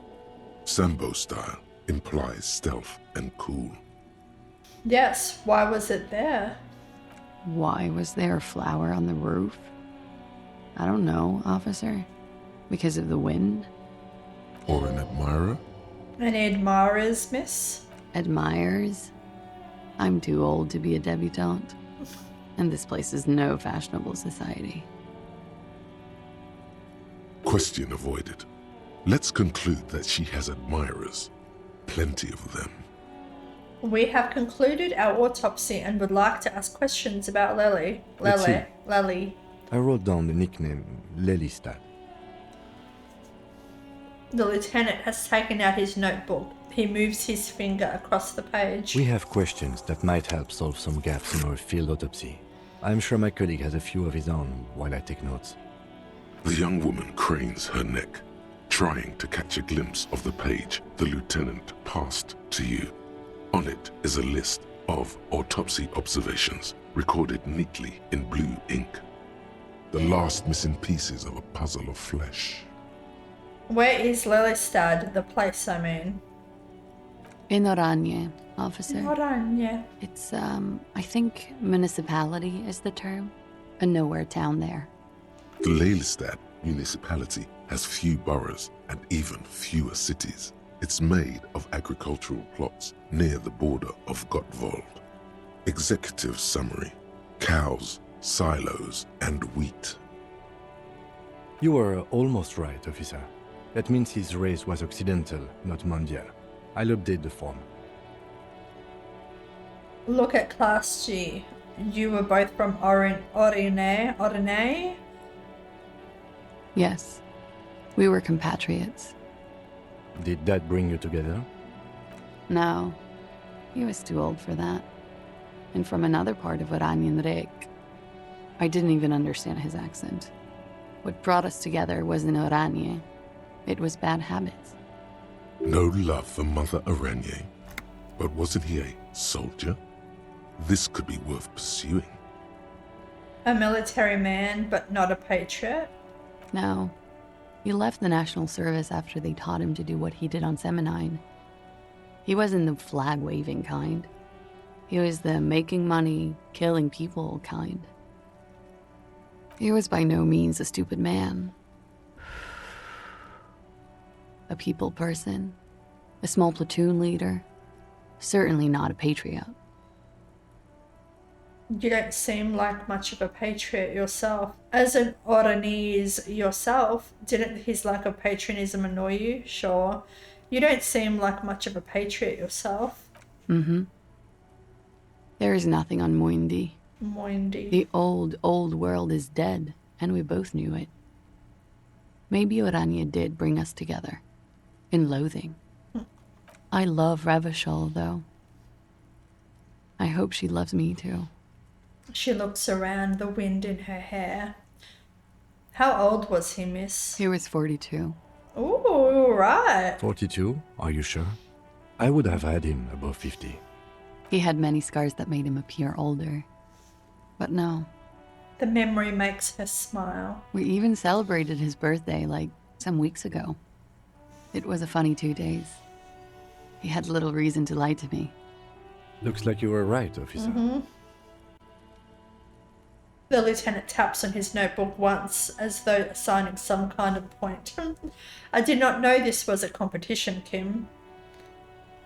Better not to mention it. The young woman looks at you, then the lieutenant, then you. She's clearly sensing something. A spike in testosterone levels, perhaps. His eye color? Blue. Light blue. They were like little blue galaxies, you know? It was strange, seeing those eyes in his fucked up face. Pardon the swearing. I do him an injustice. He wasn't ugly.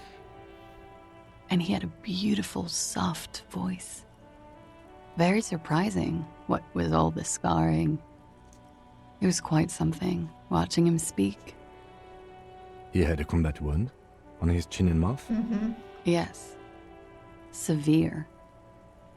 It made him look like half his face was cracking away in some strange smile. That and those eyes. Ah, yes. His hair, if you can remember? It was light brown, almost blonde. He darkened it with brilliantine, made oily. Not nice to stroke. I couldn't convince him to leave it alone. Interesting. I too have stroked his hair. I said to put the brilliantine on the form. Do I get a point? Let's get to the rest. The young woman nods. He had a tattoo. What did it mean? Oh, that. She smiles. It's clear she liked it. You liked it? It was Orionese map of the waterway. It was an Orionese map of the waterways. What did it represent? Do you know? You liked it? Quite a lot, yes. What did it represent? Do you know? It was a map of his life and the places he visited as a soldier. It was mostly for showing off to chicks, though. For showing off to chicks? How so? Thank you. A few more questions. What do you mean, how so? How? Imagine him lying in bed. Freakish musculature laid out on the sheets. Scarred, of course. Tattooed. The sheets are dirty for some reason. Is this Oranese lit? Is this Orionese lit? Don't interrupt. He's smoking and drinking, of course. And his chest and shoulders and arms are studded with stars. Tens, hundreds of them. Maybe even thousands. And the woman goes like, "What was this, baby?" And he says, "That was too hardcore. Don't ask me about that." So she goes, "Okay, but what's this, baby?" And he's like, "Saw some bat shit there. Killed some loincloths." And so it goes. Star after star, port after port, third world country after third world country. And he's done horrible things in every single one of them. You were the woman in this? Oh yeah. Can you tell us precisely what these mean? Hand her the photo. No thank you. I've seen enough of him dead. I can tell you what they meant without looking at them. She pours herself some more coffee. Go on. He was a blue-eyed boy with thick arms, from a small town. He was also poor, and the government of Oranje needed some people killed, so they turned him into a grotesque killer. For money. He went to Killer Academy in Vredefort. Then he killed some people on the Semenine Islands. And on other islands, too. All of the islands. After this, he came to Revachol and got killed himself. Not a very fun story. Good story, thanks. Thank you for clearing that up. Change of topic, perhaps? She looks over her shoulder to the sea, then back at you, smiling faintly. Tell me something odd. Did he enjoy his death? Why do you ask? She seems unsurprised. It's just a feeling I have. Indulge me. It came to me in an occult vision. It's just a feeling I have. Well, it's wrong. He had too many drinks to down and too many bad things to do. Couldn't tap out just yet. Everything checks out here. It's all A-OK. Good answer. We requested a semen screening for processing. Good for you. What do you think it will tell us? I don't know how a semen sample works, officers. How many days after intercourse does it have to be? I don't even know if he had sex with someone else. We didn't go steady. Is she avoiding anything? Technically not. See? There's something off here. This one must know she's deploying flares and countermeasures. I think we're finished with this line of questioning. Hand the lieutenant back his notes. All right. The lieutenant puts his slip back in his notes and observes the young woman for a moment. Coolly, gracefully, she pours herself more coffee. Do you guys... I feel like every time I see someone have coffee, like on TV, it always makes me want coffee. Do you get the same? It always happens to me. The Hardy Boys told us what really happened. I understand. She puts her coffee mug on the table. You don't look surprised. You were expecting this. You sent us on a runaround. You lied to us, miss. Chill, I'm the cool cop, remember? You don't look surprised. You were expecting this? I knew there was a chance you'd get them to tell you. It's what you do. You're the police. For what it's worth, I'm sorry for wasting your time. This is good. Clear the air first, between you two. Then move on to questions. Is it? Something is off here. What? Shush. I can't hear what she's saying. If you knew we would find out eventually, why did you waste our time? Because of the Hardys. I couldn't just dispense with them. They were only trying to help me. Out of the shit I'd gotten into. She looks at her feet. Is she implying the Hardy Boys are the law? The Hardy Boys are not the law. We are. That's not a good enough reason. Cool, I'm satisfied with this explanation. I am not. There is more here, miss. You're right. There's more. More? You answer to the coalition government, and by extension, the moral intern. Yeah, we already knew this. Briefly glancing over her shoulder She to the was- sea, as she's done time and time again. A grand expanse of water reaches over the bay and to the horizon, golden grey in the noonlight. What lies beyond it? Never mind. What lies beyond it? The Pearl, the Muindi Isola, the Occident, and then Oranje, the old world. Is that why you're looking over your shoulder? You're afraid of the moral intern? What's the RCM's involvement with the moral intern got to do with this? The RCM isn't the lapdog of the moral intern. You don't have to worry. Is that why you're looking over your shoulder? You're afraid? You share a database with them. You send people to their courts. She lights the cigarette. What's going on? What did you do? Just business. But bad business for some people in the moral intern. If I show up in your records, officer, they will find me. They will... What happens if they do? They will kill me, sir. If you file my name, take me in for questioning, enter me into the moral intern mill, well, then I'm fucked. For nothing. This murder didn't have anything to do with me. Fucked? People after her? Moral intern people? This isn't Oranese lit. Actually, this murder did have a little to do with her. You said you studied Oranese Lit. What is it with this fugitive stuff? What did you do to have these people after you? What happened here the night he died? Why did you call the cops if you're hiding? What did you do to have these people after you? It's not nice, but it's not illegal. Not here in Revachol, or even in Oranje. Oranje. What exactly did you do? Industrial espionage. I joined a business collective with the intention of betraying them. I did my job well enough to be asked to do it again. With a bigger company. The kind you really, really don't fuck with. I took their ledgers, 2 decades worth of accounting. So like a spy sort of thing? I need the names of the companies involved and who hired you. He taps on his notebook. The job was Lou's-Duin County Savings Bank. They sound small, but they're part of the Lou-Scop conglomerate. That was the second job. The first was some printer company. You wouldn't know them. But she really destroyed them.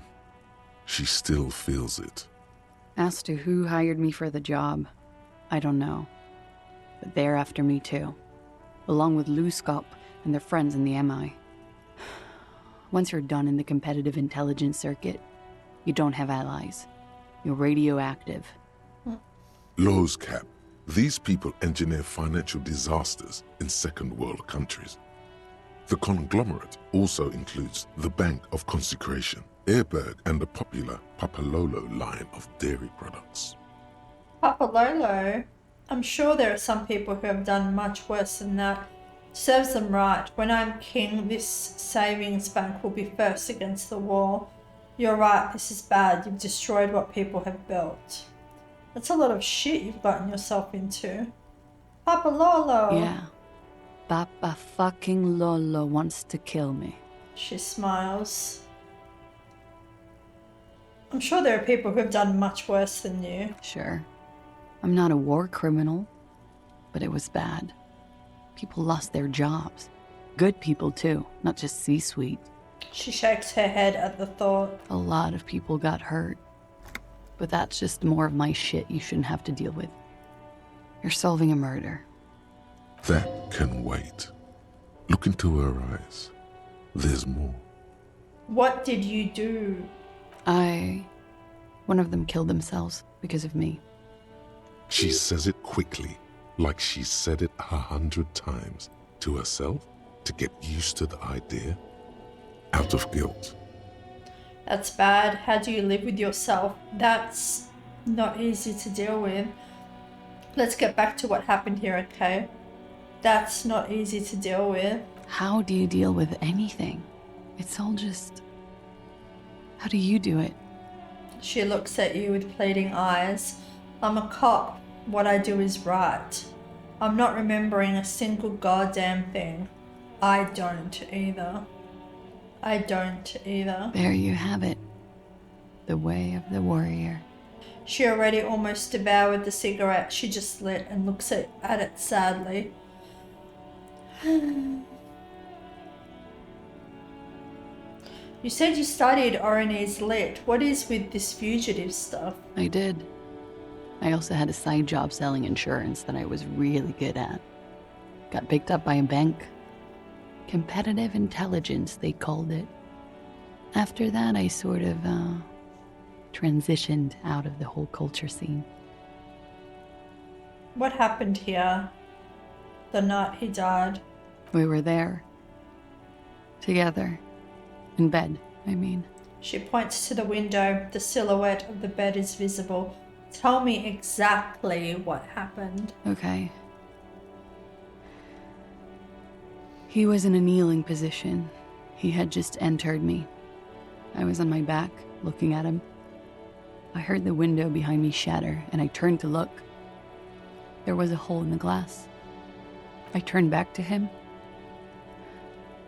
His eyes were looking through me, and his mouth was open, dumb. I could see. I could. Her chest rises and falls with each word. She keeps herself together and says it. I knew he was dead before he fell down on top of me. You were right. He did enjoy the moment of his death. So my feeling was right earlier. He was enjoying the moment of his death. Better not to mention it. Then what happened? He was heavy. I pushed him off and he fell to the floor. There. He only had his boots on. I bit the pillow, not to scream, then ran downstairs. There's a long pause. She just stands there, her arms at her sides. I waited for the second shot to come. For me. Mm. I thought there would be one. It never came. I'm sorry this happened to you. Are you sure you're not making this up? Shake your head. That's a motherfucker. We're going to need more details. She looks down with a wince. Her cigarette has singed her fingers. She throws it away and immediately proceeds to light another one. What time was this? When did it happen? It would help us if you could be as precise as possible. 11:30 to 12:15. I don't know the exact time. Around midnight. It's okay. Were you inebriated? Not as much as usual. He'd done a line, plus other things. I was drinking. Wait. Titus said she was gurning her jaw off, much more than usual. Titus said you looked pretty high. It doesn't matter, but Titus said you looked pretty high. Oh, yeah. I did one of his lines, just to clear my head. Did you hear or see the shooter in the course of this? No. What did you do then? Nothing. I was trapped. I was stuck in my room downstairs. I got some clothes on and crawled back up, drew the blinds. Blood was coming from his mouth. Not a lot, just a little. He was still on the floor, slouched. I couldn't be there with him anymore, so I ran down and out of my room, into the hallway, down the stairs. I knew there would be people there. Run, woman. Run past them and out into the streets where it's dark and people move. to the lorries at the intersection. As far as you can. Why didn't you run away from here? As a matter of fact, why are you here now? Yeah, exactly. I already ran. I ran from an entire Isola. I can't run any further. Not with these people. This is as far as it gets. I don't think that his death had anything to do with her. Because they wouldn't kill him, they would just shoot her. What happened after you ran downstairs? Sylvie was tending the bar. A lot of people were there. The Hardys were at the table in front of the stage. I think the Union box was full. Ruby was there too. They were having such a good time. I sat down and they all welcomed me. I didn't even have to say anything. Who's Ruby? Ruby knew something was wrong. Ruby? Before we continue, who is Ruby? Ruby. You know, the leader. The leader? Of what? The Hardy Boys.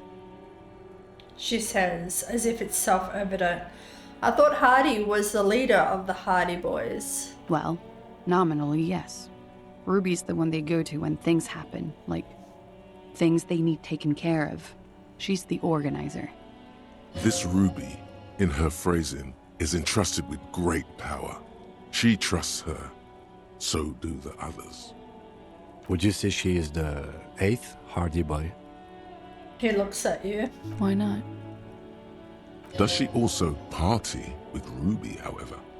Did you party with Ruby too? No. She smiles nervously, the beads of her teeth shine. Still, there is something there. She won't tell you now. Okay, let's go on. What then? Well, Ruby said let's talk upstairs. I showed her the room. I've known these people since December. They know my situation, that I can't leave a paper trail. Ruby was the first one I told. She said she'd take care of this. It's what she does, you know, take care of things. I helped her get the body to the bathroom. We used a belt to pull him up under the shower, to keep him upright. To produce lividity, matching a hanging? Yes. We completely missed the tampering. Looks like you got there in time. What was this, 20 minutes after death? About 20, yes. Ruby explained it would make the blood... You know what he does. She looks at the ground, then raises her light brown eyes to meet yours. Then what did you do? That's enough. I had another. What did you do? Ruby went outside to talk to Titus and the boys. I was just looking at Lely in the bathroom. I had to put his clothes back on. His armor, too. It was tough, but I've seen him take it off and put it on many times. It took Ruby maybe half an hour to come back with Titus. I'd gotten him ready by then. They carried him out. I knew what they were going to do, make it look like a hanging. Ruby said they would. What did you do while they were hanging him? Ruby said to wait here. She also said I wouldn't see her for a while, that we should lay low or something. So I did. This Ruby, where is this Ruby now? I don't know. I haven't seen her since. We will need to take this question to the Hardy Boys. Interesting. Why did this Ruby go through so much trouble to hide something someone else did? Look into this later.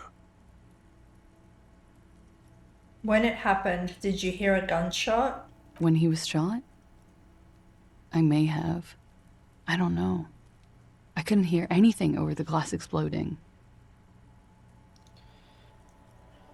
Did you kill Lely? Why would I say that?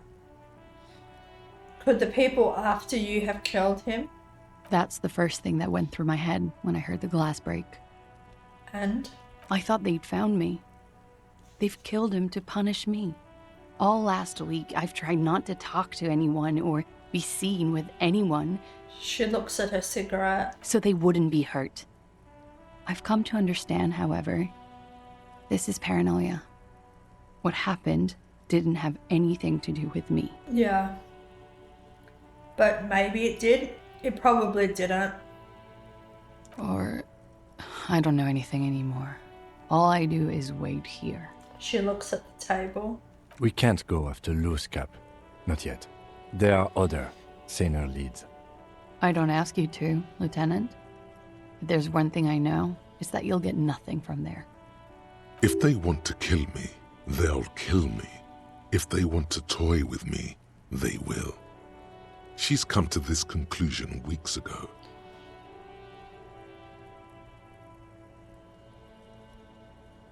Why did you call the cops if you're hiding? Because I'm an idiot. The answer comes fast. Which is an indicator of truth. Idiot. She's nothing of the sort.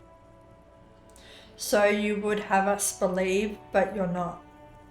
I don't think so. Why did you do it? I'm not going to disagree with you. I don't think so. Why did you do it? You have to understand, the people around here, no one was making the call, and he kept rotting. And then they picked his clothes off, and that little fucker threw stones at him. Clothes off. He kept throwing stones at him for 3 days. I could hear the thud, thud. So I called you. I hope with all my heart it's not the last thing I do in Revachol. She definitely called the cops. That was task complete. It could not have been a lie. That is impossible. When was the window changed? Point to it. Last week, Angus and Titus's brother, I think he's called Tibbs, took care of it. She takes a drag. You should have a look at that window. Reconstruct the scene. It's right here. So near. In her bedroom inside? Yes, you see the glass sparkling out of the corner of your eye. I think we're done here for now. She nods, silently.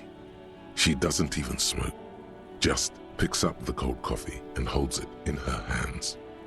The lieutenant glances at you, then at the door. He's thinking, are we done here? Or maybe you should take her to the station for safekeeping. She lied to you, and she's a flight risk. No, that won't be necessary. Just leave her alone. She's been through enough. She doesn't need this police brutality. How is that police brutality? Multi-face, I'm beginning to doubt your judgment. Are you sure you're not sleeping on the post? You have to wake this one up, with force, if you want to continue pushing her. Drama. In God's name, wake up. What do you mean? What? Okay. But we are awake, sire. She has been forthcoming with sordid details women usually conceal. Most shocking details of the sexual kind. We are a bulwark, unbreached. Get a hold of yourself just once, will you?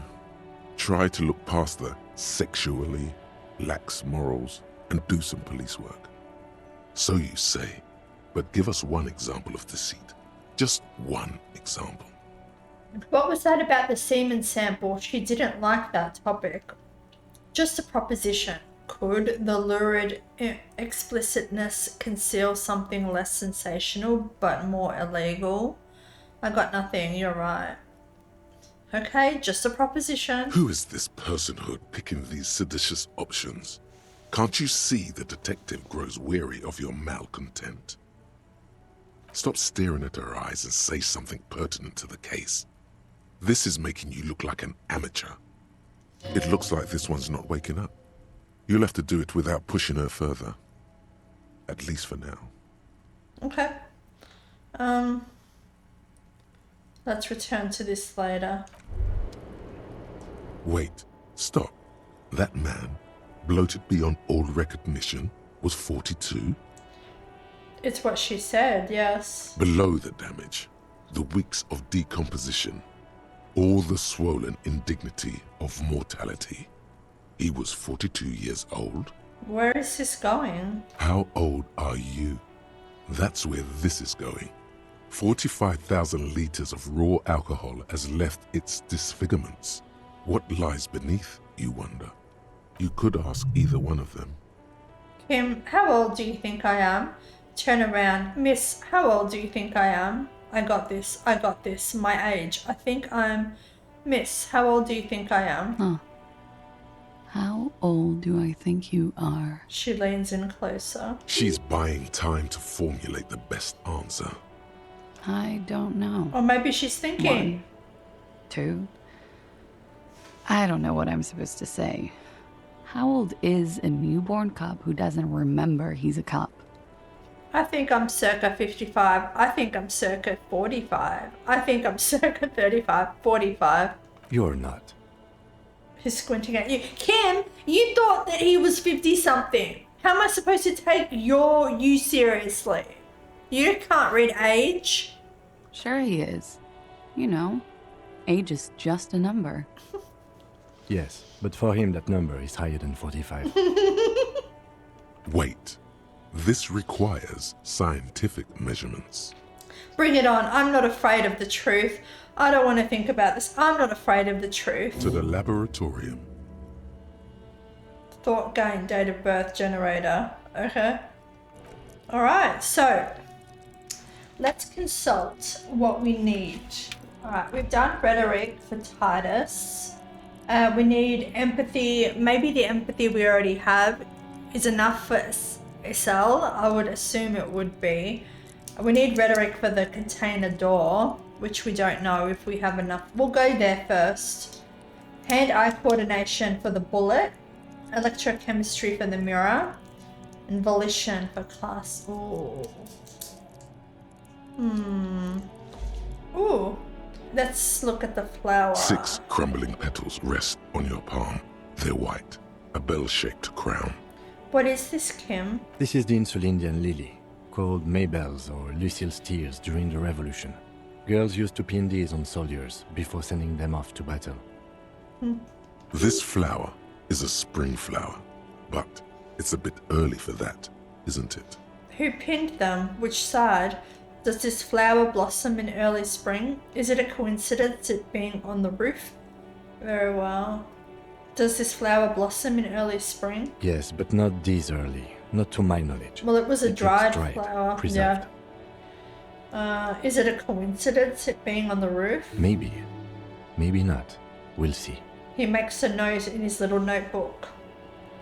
Who pinned them? Which side? The revolutionaries, so the communards and the anarchists. White's their color, but the custom started in the suzerain's army, so it held meaning for the kingsmen too. It's about girls and boys more than sides. Girls sending off boys who are going to their deaths, then also dying themselves in the ruins from dysentery and consumption. It's a symbol of the Civil War. Very well. Put the flower back in your The pocket. petals feel dry and fragile in your hand. Water flows under the channel bridge. Dark water. You rub your sides for warmth, but there is none. Blow on your fingers. Inland, above the Martinaise distributary, the channel that brought wastewater from the silk mills of Jamrock, and then dead bodies during the war. The wrinkled fingers of an old man crush flower petals, then sprinkle them in the stream like white salt. Make Titus give up Ruby's location. Ruby was the organizer of the hanging. She's also missing, but the Hardy Boys will be tight-lipped about her location. You need to get them to open up. Have you fully explored the whirling, analysed the site of the murder, truly and thoroughly interrogated Classier? All this might take convincing them easier. Yeah. Maybe we should just put in a point in volition and we can look at her eyes. Alright, let's see if we can look at her eyes now. Officer. It's a fine Still, mouth of shit. questions. Just like the last, don't worry, we will see through deceits. The strange moment ends. Shit. Okay. Okay, I've talked to Classier. Now I need to talk to Ruby. Why? He leans back and regards you with curiosity. Because she's your real leader, I'm going to level with you. She's the next link in the chain that leads me to Lily's killer. I have seen her in a Laudanium-induced delirium. The paranormal instinct whispers her name into my ear. Look, I need to pin this on someone, and I've decided to pin this on her. I suspect she killed the victim, that's why. A civil war is brewing, and the only way to prevent it is to solve the murder. That means talking to Ruby. She's a suspect in another case I'm investigating, a drug smuggling. I'm going to level with you. She's the next link in the chain that leads me to Lely's killer. Sounds like you're making her a suspect in this. Not on my watch, you're not. Ruby's one of us. We're not gonna throw her under your moral intern steamroller. Fuck that shit. And fuck you too, moral He throws a glance at Titus as the last syllable leaves his lips. The big guy sighs. Ruby is missing. If you hide from the police in a murder investigation, you become a suspect. You know how it works, guys. That's nothing. That's just legalese. You don't even have a sound theory. I don't want to be rude, but we're trying to get some R&R here. Think you could fuck off now? I think we'll keep sticking around, Titus. You'll be surprised at how quickly a theory presents itself if you keep looking. From the corner of your eye, you see a little bird fly into the bush, right behind the window, behind Titus's back. Present a solid theory about why Ruby could have done it. I saw the winch outside, staged like a play. Ruby's a drug trade. Okay. Nothing is happening. The pieces are there, but they remain unconnected. No, we can do this. Squint your eyes. Sorry, you're not coming up with anything. Again, the pieces are there. She could have done it. Somehow. Something else. Walla walla bing bang. It's just not coming together. Why am I such an idiot? Squint your eyes harder. Give up. Why am I such an idiot? No one knows. Give up. There we go. Your mind is a relaxed muscle. It's so nice and easy to give up, isn't it? On the downside, you have no idea what you were supposed to do now.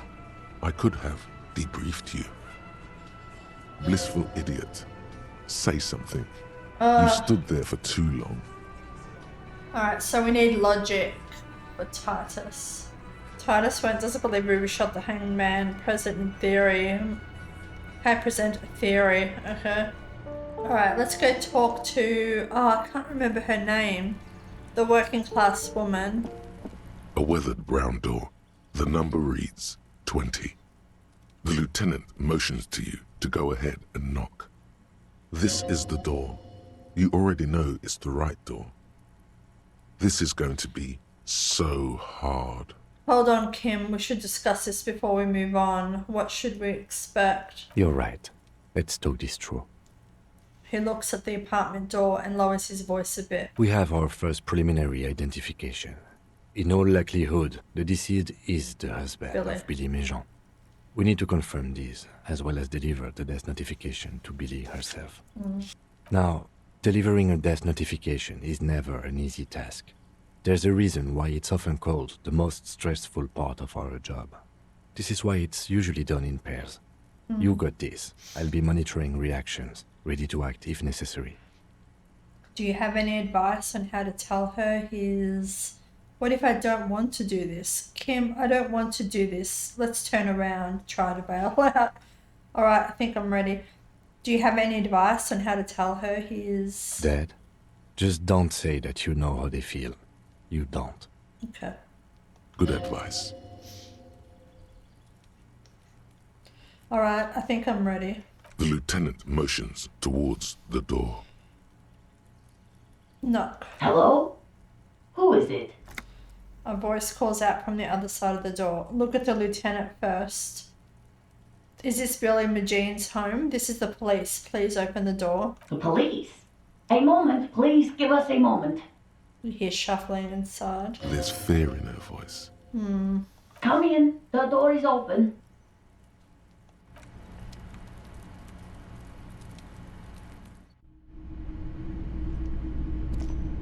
Alright, let's look around.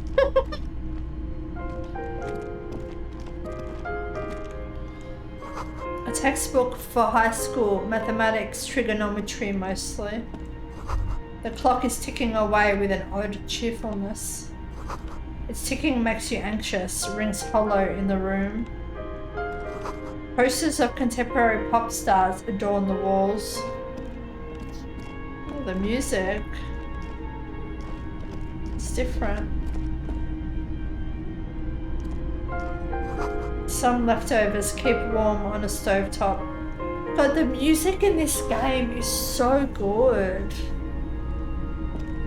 It's so haunting. Windows covered in old newspaper clippings. Can't they afford curtains? Alright. It's you from the bookstand. Did you come to bring my cockatoo back? She smiles nervously before the smile vanishes from her face. I don't think I introduced myself properly. I'm Billy. Would you like something to drink? Tea? Lemonade? We're out of coffee. The lieutenant has taken off his foggy glasses and is busy cleaning them in his handkerchief for now. You're on your own here. He must feel vulnerable without his glasses. Is this why he's letting you take the lead? Thanks, but I'm alright. I'm not really here for the tea. Thanks, I'm alright. Is this about Victor, my husband? Is he in some kind of trouble again? I can come pick him up in the station if that's what. She stops, her eyes trying to read answers from your face. No, this is something much worse. Is he in the hospital? How bad is it? How about some small talk before you break the news? Definitely no small talk. This isn't the time or place. So have you... Oh, impossible. Why does it say impossible? Because it's that hard. So, how have you been? I noticed you were cooking something. You live here with Victor, your husband, right? Tell her about the dead body. Kim is here, +4. Ooh. Identified the leather jacket, identified the library card, discuss things. What's all this got to do with empathy? Discuss things through with Kim, Lieutenant's handkerchief. Tell her about the dead body. You've done this before. Just keep your focus. God, do I just say he's dead like that? Ma'am, I'm very sorry to say, but your husband, Victor Magine, was found dead on the Martinaise boardwalk. What did you say? Your husband, Victor Magine, is dead. I'm very sorry for your loss, ma'am. Oh. She touches her neck, eyes pale like pearls in seawater. Oh. But he was just... She looks at the kitchen table where 2 cigarette butts are still in the tray. But he was just here. Alive. We understand this comes as a huge shock. I want you to know that me and my partner are here for you if you have any questions. Take your time, ma'am. What happened to him? She turns to you. Her neck and cheeks are covered with red blotches. Her double chin is shaking. It's still early to say, but at first glance it seems like he slipped and hit his head.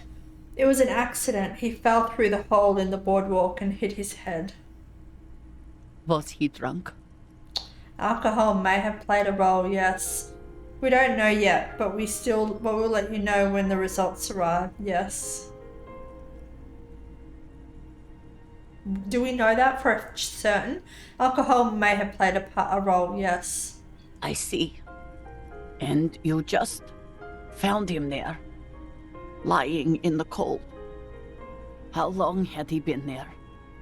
If you say 2 days maybe, it will be etched in her mind forever. It's hard to say at this point. It couldn't have been long, 2 days maybe.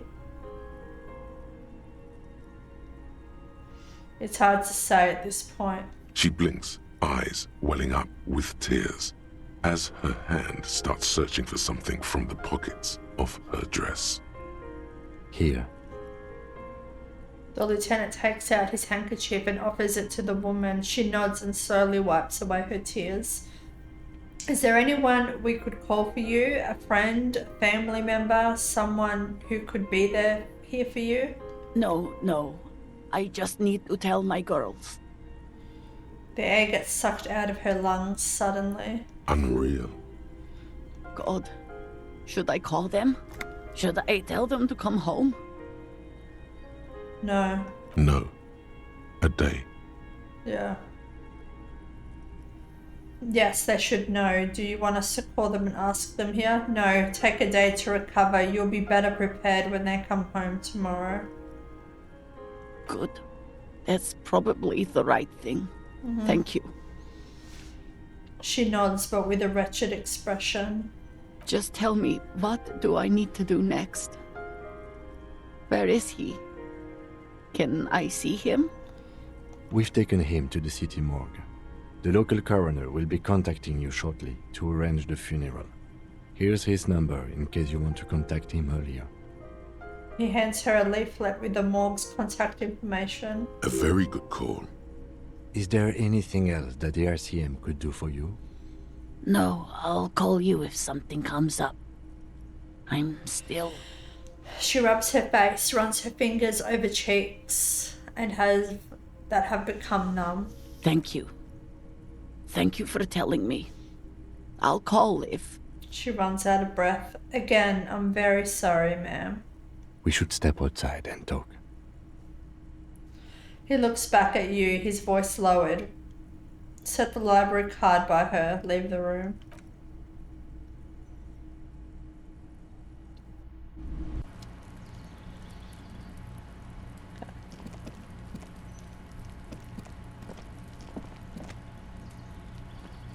You did well.